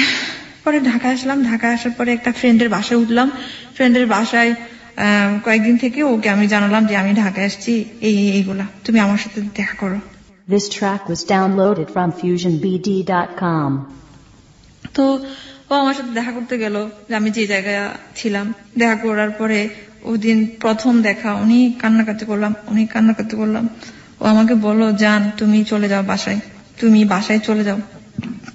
তখনও বলতেছে বাসায় চলে যাওয়ার জন্য, মানে আপনার খাগড়াছড়ির যে বাড়ি, সে বাড়িতে চলে যাওয়ার জন্য? হ্যাঁ, আমাকে বলে তুমি বাসায় চলে যাও। আমি বলছি, তুমি কি বলো জান, আমি কিভাবে আসছি তুমি জানো? আমি মরণ মৃত্যুকে হাতে নিয়ে আসছি, যদি আমাকে কেউ ধরে ফেলতো আমার ওদের মৃত্যু হতো, মেরে ফেলতো, আমাকে শুট করতে পুরো এরকম। তো এরকমই ছিল, কারণ আমাদের ওখানে তো এরকমই হয়। পরে বলতেছে, না তুমি চলে যাও প্লিজ, আমি এস্টাবলিশ হলে আমি তোমাকে নিয়ে আসবো, আমি এই সমস্যার মধ্যে আছি, দেখো এই সমস্যা। আমি বলছি, দেখো জান, তুমি, আমারও তো যোগ্যতা আছে, আমি আমার যোগ্যতা নিয়ে আমি চাকরি করবো, তুমি আমাদের কোনো সমস্যা হবে না। আমি ওকে বললাম, আমি তো তোমারই বউ, তোমারই বিয়ে করাবো, তুমি কেন এরকম করছো, কেন তুমি এমন করছো? আমি ওকে অন্যরকম, মানে আমি চিনতেই পারছিলাম না, ও কেমন জানে হয়ে গেল। পরে আমি আমার বান্ধবীকে বললাম, দেখ এই অবস্থা, যার জন্য আসলাম সে আজকে এই অবস্থা, এই বলছে, কি করব আমি এখন? আমার বান্ধবী বলতেছে, তোরে তো আমার বাসায় রাখাও এখন মুশকিল হয়ে গেছে, কারণ তোর বাবা মা যে কোনো মুহূর্তে তোরে এখন থানায় কেস করছে, জিডি করছে যেহেতু, তাহলে তো তোরে যে কোনো মুহূর্তে আমরাও বিপদে পড়বো, তোরে রাখা এখানে তো সমস্যা। এখন এর মধ্যে আমাকে আবার কিছু পরামর্শ দিল, সেটা হচ্ছে যে তুই রিলিজিয়নটা চেঞ্জ করে ফেল, এই অমুক রিলিজিয়নে আয়। মানে আপনি যে রিলিজিয়নটা আপনার হাজবেন্ডের জন্য চেঞ্জ করলেন, সেটা চেঞ্জ করে অন্য একটা রিলিজিয়নে যেতে বলতেছে। তো যেটা বাংলাদেশে মানে সংখ্যাগরিষ্ঠ আর কি। হ্যাঁ, তো আমি ভাবছি, না আমি কিভাবে করবো, আমি এটা কোনোদিন না। তারপর অনেক আমাকে মেন্টালি যেটা বলে একদম ওয়াশ করে ফেললো, যে হ্যাঁ না এরকম হবে। আরো কিছু ভাইয়া ছিল, ওরাও আমাকে করছে, ইনফ্লুয়েন্স করেছে যে হ্যাঁ ওকে এখানে রাখা যাবে না, ওকে রাখলে আমরাই বিপদে পড়বো, পুলিশ টুলিশ নিয়ে এসে আমরাই বিপদে পড়বো, এরকম ভাবে, নয় ওকে এটা করতে হবে, নয় ওকে এটা করতে হবে। তা আমি তখন ওকে বললাম যে দেখো জান, আমাকে তো এরকম করতে বলতেছে, আমি কি করব, তুমি তো আমাকে নিয়েও যাচ্ছ না, তাহলে আমাকে যদি নিয়ে যায়। তারপর সে তখন আমাকে তেমন একটা কিছুই বলে নাই, পরে আমি সিদ্ধান্ত নিলাম, আমি আর কি করব, আমার কিচ্ছু করার বাকি নেই, এখন আমাকে বাঁচতে হবে, আমার কোথায় যাব আমি এখন? আমি পরে রিলিজিয়ন চেঞ্জ করার জন্য আমি সবকিছু এগ্রি হলাম। তবে ওখানে একটা ভাইয়া ছিল, ওই ভাইয়াটা সবকিছু একটা উকিলের সাথে কথা বলে হ্যান ত্যান কত কিছু সব পেপারস রেডি করছে, এবং ওনার সাথেও গিয়েছি আমি কোর্টে, যাওয়ার পরে সিগনেচারও করেছে, কিন্তু ওই দিন ম্যাজিস্ট্রেটটা অ্যাবসেন্ট ছিল, যার কারণে আর ওটা হয়নি। তো ওই দিন আবার আমার হাজবেন্ড ওখানে গিয়েছে আমার বান্ধবীর সাথে অনেকক্ষণ কথা বলেছে এই বিষয়গুলো নিয়ে। ওরও অনেক মন খারাপ ছিল, আসার সময় ফোনে কথা হয়েছে, ফোনে আমি কান্না করতেছি, বারবার ও ফোন দিচ্ছে, কাঁদতেছি, কথা বলতেছি, বলছে জান তুমি এই কাজটা করলা, এই কাজটা যদি করো তোমার সাথে আমার আর কোনোদিন দেখা হবে না, কোনোদিন মিলন হবে না, যেটুকু মিলন হওয়ার কথা ছিল সেটাও আর হবে না। আমি বলছি এগুলো তো তোমার জন্যই হচ্ছে, তুমি কেন আমাকে তুমি নিয়ে যাচ্ছ না, আমি তোমার জন্যই আসছি।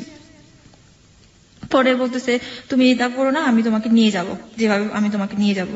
এটা বলার পরে আমি আর একটু মনে একটু আশ্বাস পেলাম। তাহলে আমি আমার বান্ধবীকে বললাম, আমি যেটা করেছি আমি এটা করতে পারবো না, এখানেই শেষ। আবার এখন আমার বান্ধবী আমার উপর খেপে গেছে, যেহেতু আমি ওর বাসায় এতদিন ছিলাম, এখন বলতেছে তুই পৃথিবী একদিকে, তোর জামাই একদিকে, তুই কি করতেছস, তুই তোর জামাইটারে বেছে নিতেছ। আমি বলছি অবশ্যই, আমি আমার জামাইয়ের জন্য আমি আসছি, এখন তুই যা বলিস না কেন। আমি এখন ওর সাথে আমার একটু সম্পর্কটা খারাপ হয়ে গেছিল, ফাইনালি সে যেটা করলো আমাকে আর ওর বাসায় রাখলো না। আর এখন আমার হাজবেন্ড একটা বাসা নিয়ে ওখানে আর একটা বাসায় রাখলো আমাকে। ফার্স্ট টাইম আপনারা একটা বাসা নিলেন এবং সে বাসাটায় উঠলেন। হ্যাঁ, ওকে, সাবলেট আর কি। সাবলেটে। হ্যাঁ, পরে ওখান থেকে আমাদের সংসার শুরু হয়। এই তো কত সালে সংসারটা শুরু হলো? 2010 2010 নভেম্বরে 26 তারিখ। হুম। তো ওভাবে একটু সংসারটা যেরকম ভাবে চেয়েছিলাম আস্তে আস্তে হচ্ছে, এটা সেটা টুকিটাকি জিনিস কিনা শুরু করলাম, যেহেতু একটা তো এর মধ্যে ভালোই যাচ্ছিল, সবকিছুই ভালোই হচ্ছিল, সবকিছুই ও আসতেছে। কিন্তু ওর একটা সমস্যা ছিল, ওর ফ্যামিলিতে তো যেহেতু ও ডিসক্লোজ করে নাই ব্যাপারটা, ও যে বিয়ে করেছে এটা নিয়ে সমস্যা ছিল, তার কারণে সে আমার সাথে কন্টিনিউ থাকতে পারতো না আর কি। তো এরকম ভাবে আসা যাওয়ার মধ্যে থাকতো। পরে আমি এর মধ্যে আমি একটা চাকরিতে জয়েন করলাম স্কুলে, ওটাও আরেকটা স্কুলে ছিল, স্কুলে জয়েন করলাম। এভাবেই চলতেছিল, ভালোই চলতেছিল। মাঝে আবার অনেক কিছু হলো, যে এভাবে আমার একটু জিদটা একটু বেশি ছিল আর কি, যে ও অনেক সময় ব্যস্ত থাকতো, আমি চাইতাম ও সবসময় আমার কাছে থাকুক, যেটা আমি একা সবসময় বাবা মা যতই আমাকে অত্যাচার করুক না কেন, ওদের কথা মনে পড়ে, কান্না করতাম সারাদিন, বাসায় একা একা থাকতাম। পরে ও আমার একটু জিদ বেশি ছিল, জিদটা এরকম ছিল যে ও যদি ব্যস্ত থাকতো, আমি ফোন দিলে রিসিভ না করলে আমি শুধু ফোন দিতেই থাকতাম। তো ওইগুলো পছন্দ করতো না, একদমই অপছন্দ করতো। তো এরকম ভাবে ও মাঝে মাঝে আমাকে করতো, ঝাড়ি দিত এমন। তো পরে যাই হোক, একদিন কি করলাম, সে আমার জন্য একটা জিনিস নিয়ে আসলো, একটা গিফট নিয়ে আসলো আর কি। একটা গিফট নিয়ে আসলো, ওই প্যাকেটটা ওদের এলাকারই একটা দোকানের প্যাকেট ছিল। তো আমার তো ওর কারো নাম্বার আমার কাছে ছিল না, যেটা আমার একটা আনসার্টেন একটা লাইফ, সে আমাকে আদৌ কি ওর বাড়িতে নিয়ে যাবে নাকি কি যাবে, আমার এগুলো নিয়ে একটু টেনশন ছিল আমার। সরি। পরে আনসার্টেন, তো আমি কি করলাম, ওই নাম্বারে ফোন দিলাম, ওই নাম্বারে ফোন দিয়ে বললাম যে এটা কি অমুক জায়গা, বললো যে হ্যাঁ অমুক জায়গা। এটা কি অমুক দোকান, বলছে হ্যাঁ অমুক দোকান। আচ্ছা, তারপর আমি ডিটেলস বললাম, ওর ভাই সম্পর্কে তো জানি, এই জন্য ভাইকে বলার পরে সে বলছে হ্যাঁ হ্যাঁ চিনি তো, উনি তো খুবই মান্যজন একজন মানুষ এলাকার, এরকম। তো তা আমি বললাম যে এরকম ওনার ভাই আমাকে এভাবে বিয়ে করে রেখেছে একটা জায়গায়, এখনো পর্যন্ত আমি এরকম অসহায়ের মধ্যে আছি, আমাকে প্লিজ একটু হেল্প করেন। আমি এগুলো অবশ্যই বলেছি, যার করে সে এগুলো পরে শুনতে পারছে। পরে শোনার পরে সে আমার উপর অনেক বেশি খেপে গেছে, অনেক বেশি। আপনার বর? অনেক বেশি খেপে গেছে এই কারণে যে কেন আমি এগুলো ওর অবাধ্য হয়ে এগুলো করলাম। তারপর আমি আবার সরিও বলছি, ঠিক আছে আমি আর কোনোদিন এগুলো করবো না কোনোদিন। তারপর আমার এভাবেই চলতো, এভাবে তো দেখা যায় ও 2 দিন 3 দিন ফোন অফ থাকতো, ফোন দিত না আমাকে, এরকম ভাবে আমার আরো বেশি টেনশন হতো, আরো বেশি। এখন এর মধ্যে আমি ওর একটা ফ্রেন্ডের নাম্বার আমার কাছে ছিল আর কি। হ্যাঁ, ওর ফ্রেন্ডের সাথে আমি যোগাযোগ করলাম। তো ওর ফ্রেন্ডটা আমাকে বললো আর কি, যে অনেক কিছুই বললো ওর সম্পর্কে, আমি এগুলা এখন একটু বলতে চাচ্ছি না, বললো। তারপর এগুলো শোনার পরে আমার তো আরো বেশি একদম বেশি টেনশন হয়ে গেল। তা আমি বললাম যে দেখো, তুমি কি আমাকে তোমাদের ফ্যামিলিতে কখনোই স্টাবলিশ করতে পারবে না? সে বলতেছে তুমি একটু ওয়েট করো না, তুমি দেখো না কি হয়, দেখো। আমি বলছি আমি আর কত দেখবো, আমি তো দেখতেছি, দেখতে তো এতদিন চলে গেল, আজকে প্রায় তখন কিন্তু 1 বছর হয়ে গেল আর কি। হ্যাঁ, 1 বছর হয়ে গেছে। তারপর এরকম ভাবেই ভালোই যাচ্ছিল, আবার দিনকাল সবকিছু ভালো যাচ্ছিল। তারপর ও যা বলতো আমি তাই শুনতাম। ইভেন আমার অনেক ভালো ভালো জায়গায় চাকরিও হয়েছিল, কিন্তু ও চাকরি করাটা পছন্দ করতো না, যার কারণে আমি চাকরি ওগুলা ছেড়ে দিয়ে আসছি, চাকরি করি নাই। এরকম ভাবে মানে টোটালি ক্যারিয়ারে আমি কোনো কিছু করতে পারি নাই আমার নিয়ে, কিচ্ছু নাই। যেহেতু আমার আবার মেন সার্টিফিকেট নেই আমার কাছে, আসার সময় আমি এগুলো কিছুই নিয়ে আসতে পারি নাই। আমার অরিজিনাল সার্টিফিকেট সব ক্রপ করে রাখছে আমার বাবা মা, কিছুই নিয়ে আসতে পারি নাই আমি। এরকম শুধুমাত্র ফটোকপি নিয়ে আসছিলাম, ফটোকপি ছিল আমার কাছে ওগুলা নিয়ে, কিন্তু মেন সার্টিফিকেট আমি নিয়ে আসতে পারি না। যার কারণে ওটা আমার একটা উইক পয়েন্ট। আমি ভালো জায়গাতে আমি ট্রাই করতে পারছি না, ইচ্ছা থাকা সত্ত্বেও, আমার যোগ্যতা থাকা সত্ত্বেও। আবার এদিকে বাসা থেকেও বের হতে পারছি না, যদি কেউ না কেউ দেখে ফেলে আমাকে ধরে নিয়ে যাবে আবার, তখনও ওটা ছিল। এখনো তো আপনাকে এক ধরনের হিডেন ওয়ার্ল্ডই থাকে এরকম, এখনো তো অবশ্য আছে, এখনো কিছু কিছু জায়গা আছে রেস্ট্রিক্টেড জায়গা, আমি ওগুলোতে এখনো যেতে পারি না আর কি। তো ওরকম ভাবে চলতেছিল ভালোই। এপ্রিলের 14 তারিখে আমরা এতে গেলাম 2011-তে ফ্যান্টাসিতে, আমাকে নিয়ে গেল ও। তখন প্রথমবারের মতো আমাকে সে ঘুরতে নিয়ে গেল এরকম ভাবে। এভাবে ভালোবাসা, ভালো লাগা সবকিছুই ঝগড়া এটা সেটা হতো, এর মধ্যে অনেক কিছুই। তারপর আবার আমার বাসা চেঞ্জ করলাম, বাসা চেঞ্জ করে আরেকটা বাসায় গেলাম। এখন যে বাসা আছে আপাতত এখানে 1 বছর হয়ে গেছে। গত বছর জুনে আমরা উঠেছি আর কি, এবছরই 1 বছর হয়ে গেল। মাসির কথা না বললেই না, উনি এখন আমার মায়ের মতো। এখন উনি আমাকে নিজের মেয়ের মতো করেই দেখে আর কি। উনি জানেন সব স্টোরি? হ্যাঁ, উনি সবই জানেন, উনি সবই জানেন। উনি কি আপনাদের কমিউনিটির নাকি আলাদা? উনি আমার হাজবেন্ডের কমিউনিটি আর কি, মানে ওকে। তো যাই হোক, উনি সবকিছুই জানে। উনি আমাকে নিজের মেয়ের মতো করে আশ্রয় দিল, একদমই নিজের মেয়ের মতো করে। যেহেতু আমার হাজবেন্ড সবসময় আসতে পারে না, আমাকে সবকিছুই দেখাশোনা, ভালো যেটা বলে সবকিছুই করে উনি, সবকিছুই। তো ফাইনালি যেটা হলো, আমার হাজবেন্ড আস্তে আস্তে আমার কাছ থেকে একটু ডিটাচ হচ্ছে। আমি বুঝতেছি ব্যাপারটা কেন হচ্ছে, এটাও আমি তখনও আমি বুঝতে পারি না, অ্যানালাইজ করতে পারি না। তবে এখন আমি বুঝতে পারি আমারও কিছু লেকিংস ছিল কিংবা আছে এখনো পর্যন্ত, যার কারণে সে আমার কাছ থেকে আজ অনেক দূরে। ল্যাকিংস বলতে আপনি কি ধরনের ল্যাকিংস বলছেন? আপনার ল্যাকিংস যেহেতু আপনি বোঝেন, সেই জন্যই আপনাকে জিজ্ঞেস করা। আমার লেগিংস বলতে কি, ওই যে বললাম আমি একটু একরোখা টাইপের, জেদ টাইপের। আমার যেটা একবার জেদ চাপ করে সেটা আমার করতেই হবে। এমনও গেছে যে ও আসতে পারবে না। তো আমার হচ্ছে কি, আমি একটু বেশি ইমোশনাল। যেমন আমি ওকে অনেকটুকু ভালোবাসি, তো ওর প্রতি আমার রাগও একটু বেশি। এমন হয়েছে যে ও যদি বলে যে আমি অমুক দিন আসবো, কিন্তু ও যদি আসতে না পারে, তখন আমার এত কষ্ট হয়, আমি মনে হয় আমি দুনিয়াতে থাকবো না। কারণ ওর জন্য আমি এত রান্না করতাম, মানে ও যা যা পছন্দ করে সবকিছু রান্না করতাম, রান্না করে ওর জন্য সারা রাত জেগে বসে থাকতাম যে আসবে ও বেসিক্যালি তো রাতেই আসে, কারণ আস্তে আস্তে অনেক দেরি হয়ে যায়, দূরে থাকে যেহেতু। তো ওর জন্য অনেক পছন্দ জিনিসপত্র রান্না করে রাখতাম।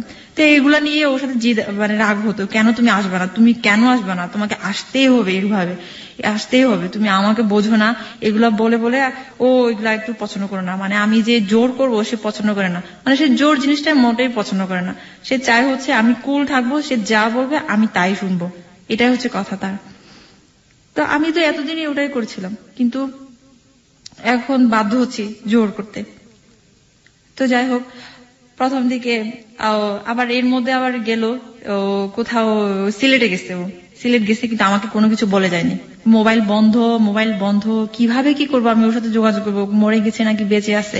আমাকে একটা ইনফরমেশন একটু দেবেন যে ওর ফ্যামিলি কি এখন জানে যে আপনাকে সে বিয়ে করেছে, বা ওর ফ্যামিলির অবস্থাটা কি আপনি কিছু জানেন? ওর ফ্যামিলি এখন জানে, কয়েকদিনে জানে। কয়েকদিন মানে কতদিন আপনার ধারণা মতে?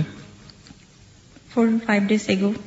মাত্র 4-5 দিন আগে জেনেছে যে সে একটা ভিন্ন কমিউনিটির একটা মেয়েকে বিয়ে করেছে, এবং সে মেয়েটা তাদের রিলিজিয়ন নিয়েছে।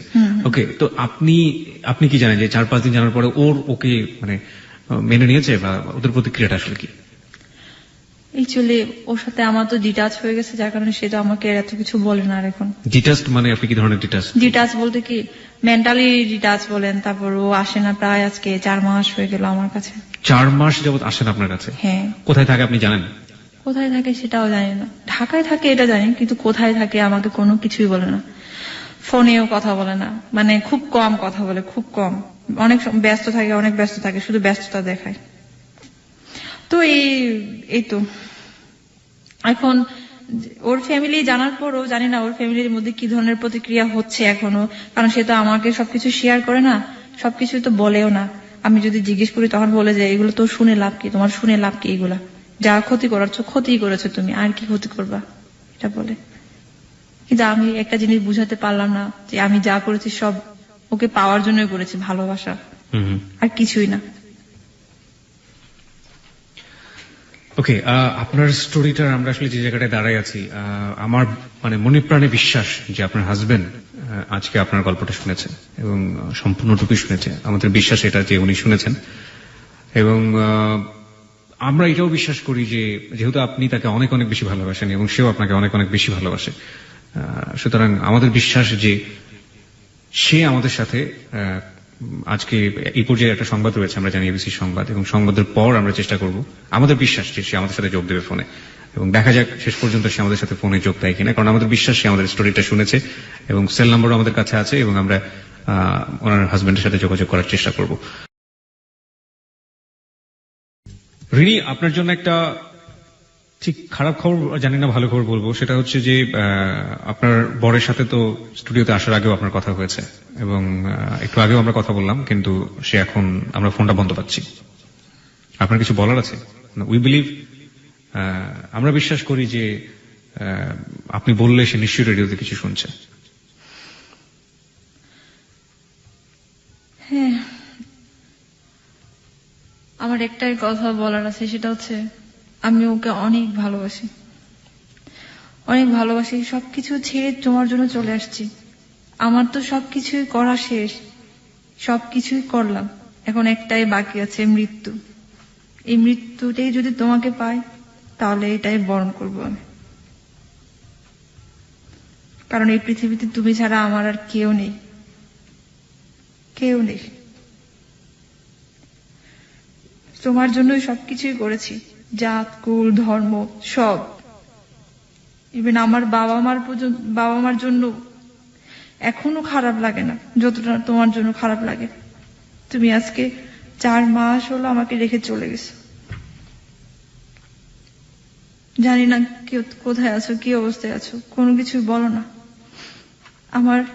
জানি আমার অনেক অপরাধ আছে, অনেক অনেক অপরাধ, অনেক অনেক কিছুই।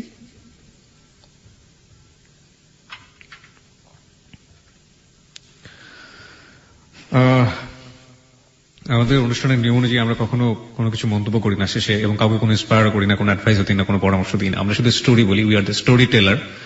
আমরা গল্প বলি এবং গল্পের অনুভূতির জায়গা থেকে আপনি যা নিলেন সেটা একান্তই আপনার। আর এই অনুষ্ঠানটার নাম হ্যালো 8920। রিনির উদ্দেশ্যে আমাদের শুধু একটা কথাই বলার আছে যে কি বলবো আমি ঠিক জানি না, মানে কিছুই বলার নেই। সে তার হাজবেন্ডের উদ্দেশ্যে যা বলেছে সেগুলো আমাদের বিশ্বাস সে শুনেছে। তার হাজবেন্ডের সাথে আমরা অনেক চেষ্টা করেছি কথা বলার জন্য এবং ফোন করেছি অনেকবার, কিন্তু আমরা ফোনটি একটু আগে খোলা পেয়েছিলাম, কিন্তু এখন বন্ধ পাচ্ছি। যাই হোক, রিনির স্টোরিটা এখানেই শেষ, বাকিটুকু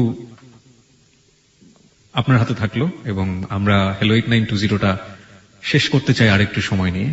বেশ কিছু কল যেগুলো আমরা ফোন পেয়েছি সেগুলো বাজিয়ে শেষ করতে চাই। রিনি, আপনি অনেক ভালো থাকবেন। আপনার জন্য হ্যালো 8920 যারা শ্রোতা, আমি জানি অনেক কল আসবে আপনার জন্য, তাদের সবার পক্ষ থেকে আপনার জন্য অনেক অনেক দোয়া। আপনাদের সবার আমার জন্য দোয়া করবেন। যে উদ্দেশ্য নিয়ে আমি ঢাকা শহরে আসছি সেটা যেন হয়।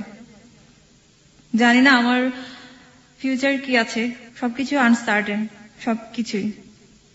শুধু এটুকু জানি যে ও ছাড়া আমি অচল, ও ছাড়া আমার এই পৃথিবীতে আর কেউ নেই। হয়তো মৃত্যুকেই আমাকে বেছে নিতে হবে। আমি আমার জীবনে রাত 2:12 বাজলো এমন একটা সময়ে, যে মানে এই প্রথম অনিয়ারে বসে রাত 2:12 বেজেছে এবং আমি টের পাইনি। আমরা আজকে রিনির গল্প শুনেছি এবং রিনির গল্পটা এত মনোযোগ দিয়ে কে শুনেছেন ঠিক জানি না, পুরোটা সময় জুড়ে আমি রিনির গল্পটা এত মনোযোগ দিয়ে শুনছিলাম। এবং আজকের অনুষ্ঠানটা কিভাবে শেষ হবে সেটা নিয়ে আমার প্রচন্ড প্রচন্ড প্রচন্ড রকম চিন্তিত, কারণ এই জায়গাটায় এসে আমরা পুরো রিনির গল্পটা শুনেছি এবং একইভাবে আমার হাতে এখনো প্রায় 60 থেকে 70টা কল, রেকর্ডেড কল আছে, যেগুলো বাজানোর জন্য আমি সিদ্ধান্ত নিয়ে এসেছিলাম। কিন্তু অনুষ্ঠানটার প্যাটার্নটা এমন হয়ে গেছে যে এই সময় এসে আমি আসলে ওই কলগুলো বাজানোর মতো এবং ওই কলগুলো বাজালে আসলে কারো ভালো লাগবেও কিনা সেটা নিয়ে আমি যথেষ্ট সন্দেহাতীত। রিনি চিটাগং ইউনিভার্সিটি থেকে মাস্টার্স পাস করেছে খুব ভালো একটা সাবজেক্টে। সে অনার্সে 2nd ক্লাস এবং মাস্টার্সে 1st ক্লাস। এত ব্রিলিয়ান্ট রেজাল্ট। সেই মানুষটা একটা মানুষকে লাভ করে তার নিজের গোত্র ত্যাগ করেছে। সেই মানুষটা একটা মানুষকে লাভ করে তার নিজের রিলিজিয়ন ত্যাগ করেছে। সেই মানুষটা একটা মানুষকে লাভ করে তার পুরো দুনিয়াটাকে ত্যাগ করেছে।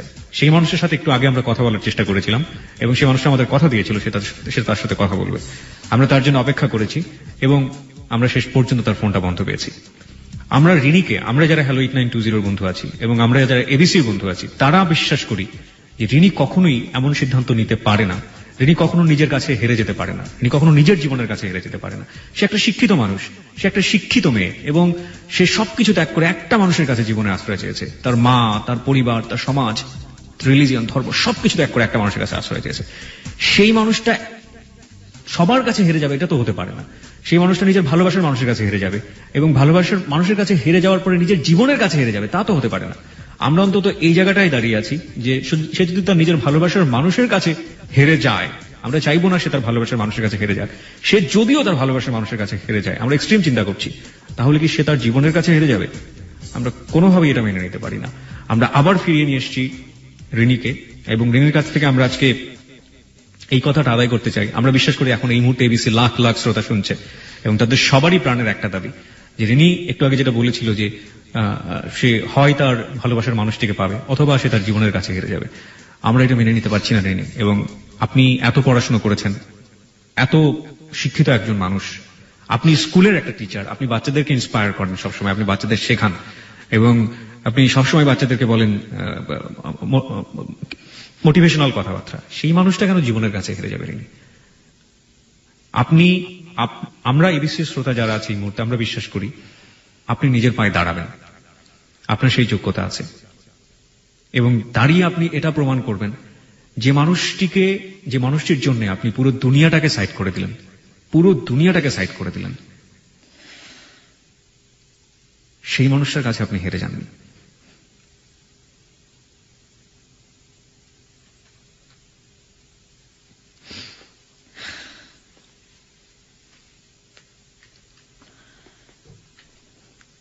জানি না ভাইয়া, কি বলবো, আমার বলার মতো কোনো ভাষা নেই। কিন্তু আপনার কি মনে হয় না যে আপনি আপনার জীবনকে, মানে আপনি এত শিক্ষিত হয়ে, এত কিছু হয়ে, আপনি এই সিদ্ধান্তটা কেন নিচ্ছেন? মানে আপনি তো অনেক কিছু করতে পারেন। আপনি যে মানুষটাকে ভালোবাসেন সেই মানুষটাকে পৃথিবীতে বেঁচে থেকে দেখেন যে এই মানুষটা, আপনি যদি সত্যিই তাকে অনেক বেশি ভালোবাসেন, তাহলে আপনি তার কাছ থেকে কেন দূরে সরে যাওয়ার চিন্তা ভাবনা করছেন? আমার জীবনের কোনো মূল্য নেই ভাইয়া। কে বলেছে আপনার জীবনের মূল্য নেই? আমি অনেক দুঃখী একটা মানুষ। আমি জানি আমি আমার ফ্যামিলিতে কোনো দিন আর ব্যাক করতে পারবো না। যার জন্য এত কিছু করেছি, সেও যদি আমার জীবনে না থাকে, তাহলে আমার বেঁচে থাকাতে অনেক বড় দায়। না, কিন্তু আপনার কি এটা মনে হয় না যে মানুষটা আপনাকে এত কষ্ট দিল, সেই মানুষের সামনে আপনি স্বাবলম্বী হয়ে, আপনি নিজের জায়গাটায় শক্ত থেকে আপনি সামনে একটা কেন সুন্দর ভবিষ্যৎ দেখতে পান না? সেই মানুষটা যদি আপনার জীবনে নাই থাকে, তাহলে সেই মানুষটার জন্য কেন আপনি আপনার সুন্দর জীবনটাকে নষ্ট করে দেবেন? ভাই, আমি একটা জায়গায় ধরা, আমার জীবনটা এখানেই থেমে গেছে। আমরা এটা বিশ্বাস করি না। আমি পারি না ভাই, আমি কোনো কিছু, আমরা এটা বিশ্বাস করি না। এবং আমরা এটা মনে করি যে আপনি যদি সত্যি সত্যি বিশ্বাস করেন, আপনার মাথার মধ্যে কি এটা কাজ করে না যে আপনি যে মানুষটাকে এত ভালোবাসেন, সেই মানুষটা আপনাকে কোনো মূল্য দিচ্ছে না, এবং তার জন্য আপনি আপনার জীবনটাকে এভাবে দেখবেন? আমি জানি না ভাইয়া। আমি চাইবো আমার কাছে ফিরে আসুক। এবং আমরা চাই আপনি জীবনে আপনার নিজের পায়ে দাঁড়িয়ে শক্ত হাতে আপনার সময়টাকে ধরে আপনি তার জন্য অপেক্ষা করেন, সারাটা জীবন ধরে অপেক্ষা করেন। অপেক্ষার মধ্যেও তো এক ধরনের ভালো লাগা আছে। যদি যে মানুষটাকে ভালোবাসেন, সে তার জন্য যদি অপেক্ষা করেন, সেটার মধ্যেও তো এক ধরনের ভালো লাগা আছে। এবং জীবনটাকে শেষ করে দিয়ে নিশ্চয়ই আপনি সেই ভালো লাগাটাকে ধরতে পারবেন না। আর আপনি এত শিক্ষিত একজন মানুষ, আপনি এত ব্রিলিয়ান্ট রেজাল্ট, আপনার এত এত এত ভালো ভালো ফ্রেন্ডের সাথে আপনি মিশেছেন, আপনি কেন জীবন নিয়ে এতটা ঠুনকো চিন্তা কেন করবেন? এখানে আমি একটা কথা বলি, আমার কারোর সাথে যোগাযোগ নেই ভাইয়া। আমার ইউনিভার্সিটির ফ্রেন্ড বলেন, কারোর সাথে সবকিছু, আমি সবার সাথে আমি ডিটাচ। মোট কথা আমি এখন এইভাবে হিডেন আছি। আমি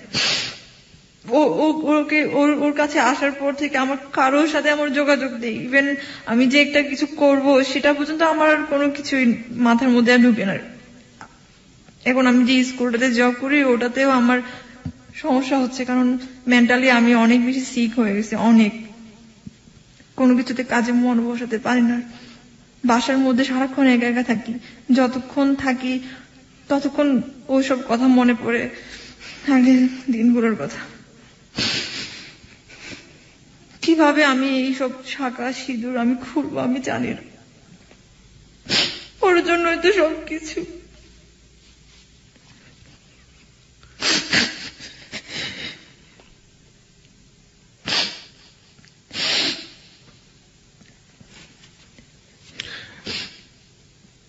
আমরা শেষ পর্যন্ত একই কথা বলে যেতে চাইনি। আপনি যে জায়গাটায় আছেন সেই জায়গাটা থেকে একজন মানুষ হয়তো বোঝাটা খুব কঠিন, কিন্তু আপনার মতো একজন শিক্ষিত মানুষ, আপনার মতো একজন যে একজন শিক্ষিকা, এবং যে একজন শিক্ষক, এবং একই সাথে যে এত বড় এডুকেশন নিয়েছে, এবং যে ছেলেটাকে সে এত বেশি লাভ করে সেই ছেলেটা তার জীবনে এইভাবে লুকোচুরি খেলছে, সেই ছেলেটার জন্য সে জীবনটাকে নষ্ট করে দিবে, এটা একেবারেই অন্যায়, চরম অন্যায়। এবং আজকে আপনাকে লাখ লাখ মানুষ শুনেছে রেডিওতে, হাজার হাজার মানুষ আপনাকে শুনেছে। আমার মনে হয় যে এই হাজার হাজার শিক্ষিত মানুষ যারা আছেন বা শিক্ষিত মেয়ে যারা আছেন তারা কিন্তু আপনাকে কোনোভাবেই ক্ষমা করতে পারবেন না। আমার কিচ্ছু করার নেই বাবা, ভাইয়া, আমি একটা জায়গাতেই ধরা। আমি প্রথমেই বলে দিয়েছি, আমার বাবা মার জন্য যতটা না আমার কষ্ট হয় তার জন্য আমার কষ্ট হয়। ওর কিছু হলে আমি কোনোদিনও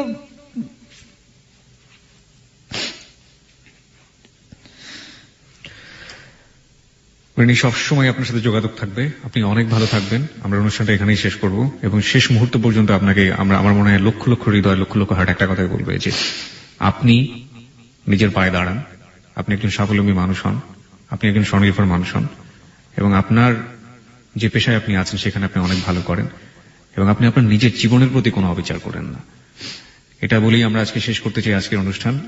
এবং শেষ বেলাতে সবার জন্য বলতে চাই, হ্যালো 8920 হচ্ছে আপনার প্ল্যাটফর্ম। আপনি আপনার জীবনের কথা এখানে বলতে পারেন, আপনি আপনার ভালো লাগা মন্দ লাগার কথা এখানে বলতে পারেন এবং সেটার জন্য এবিসি রেডিও FM 90.2 24 ঘন্টা একটা নাম্বার খোলা রেখেছে 91156668। আবারও বলছি 91156668। এখানে 24 ঘন্টা আপনি ফোন করতে পারেন, ফোন করে আপনার নাম এবং সেল নাম্বার বলে আপনার কথা বলতে পারেন। এমন হতে পারে সামনের দিন কথাবন্ধু কিবলি আপনার সাথে বসবে এবং আপনার জীবনের কথাগুলো শুনবে। শেষমেশ একটা কথা বলতে চাই, আমরা we are the storyteller, আমরা গল্প বলি, সে গল্প থেকে কি নিলেন কি শিখলেন সেটা একান্তই আপনার ব্যাপার।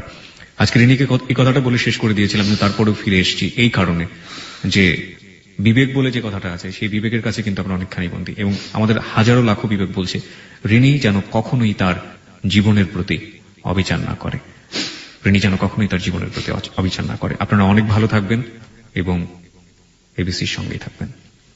শুভরাত্রি।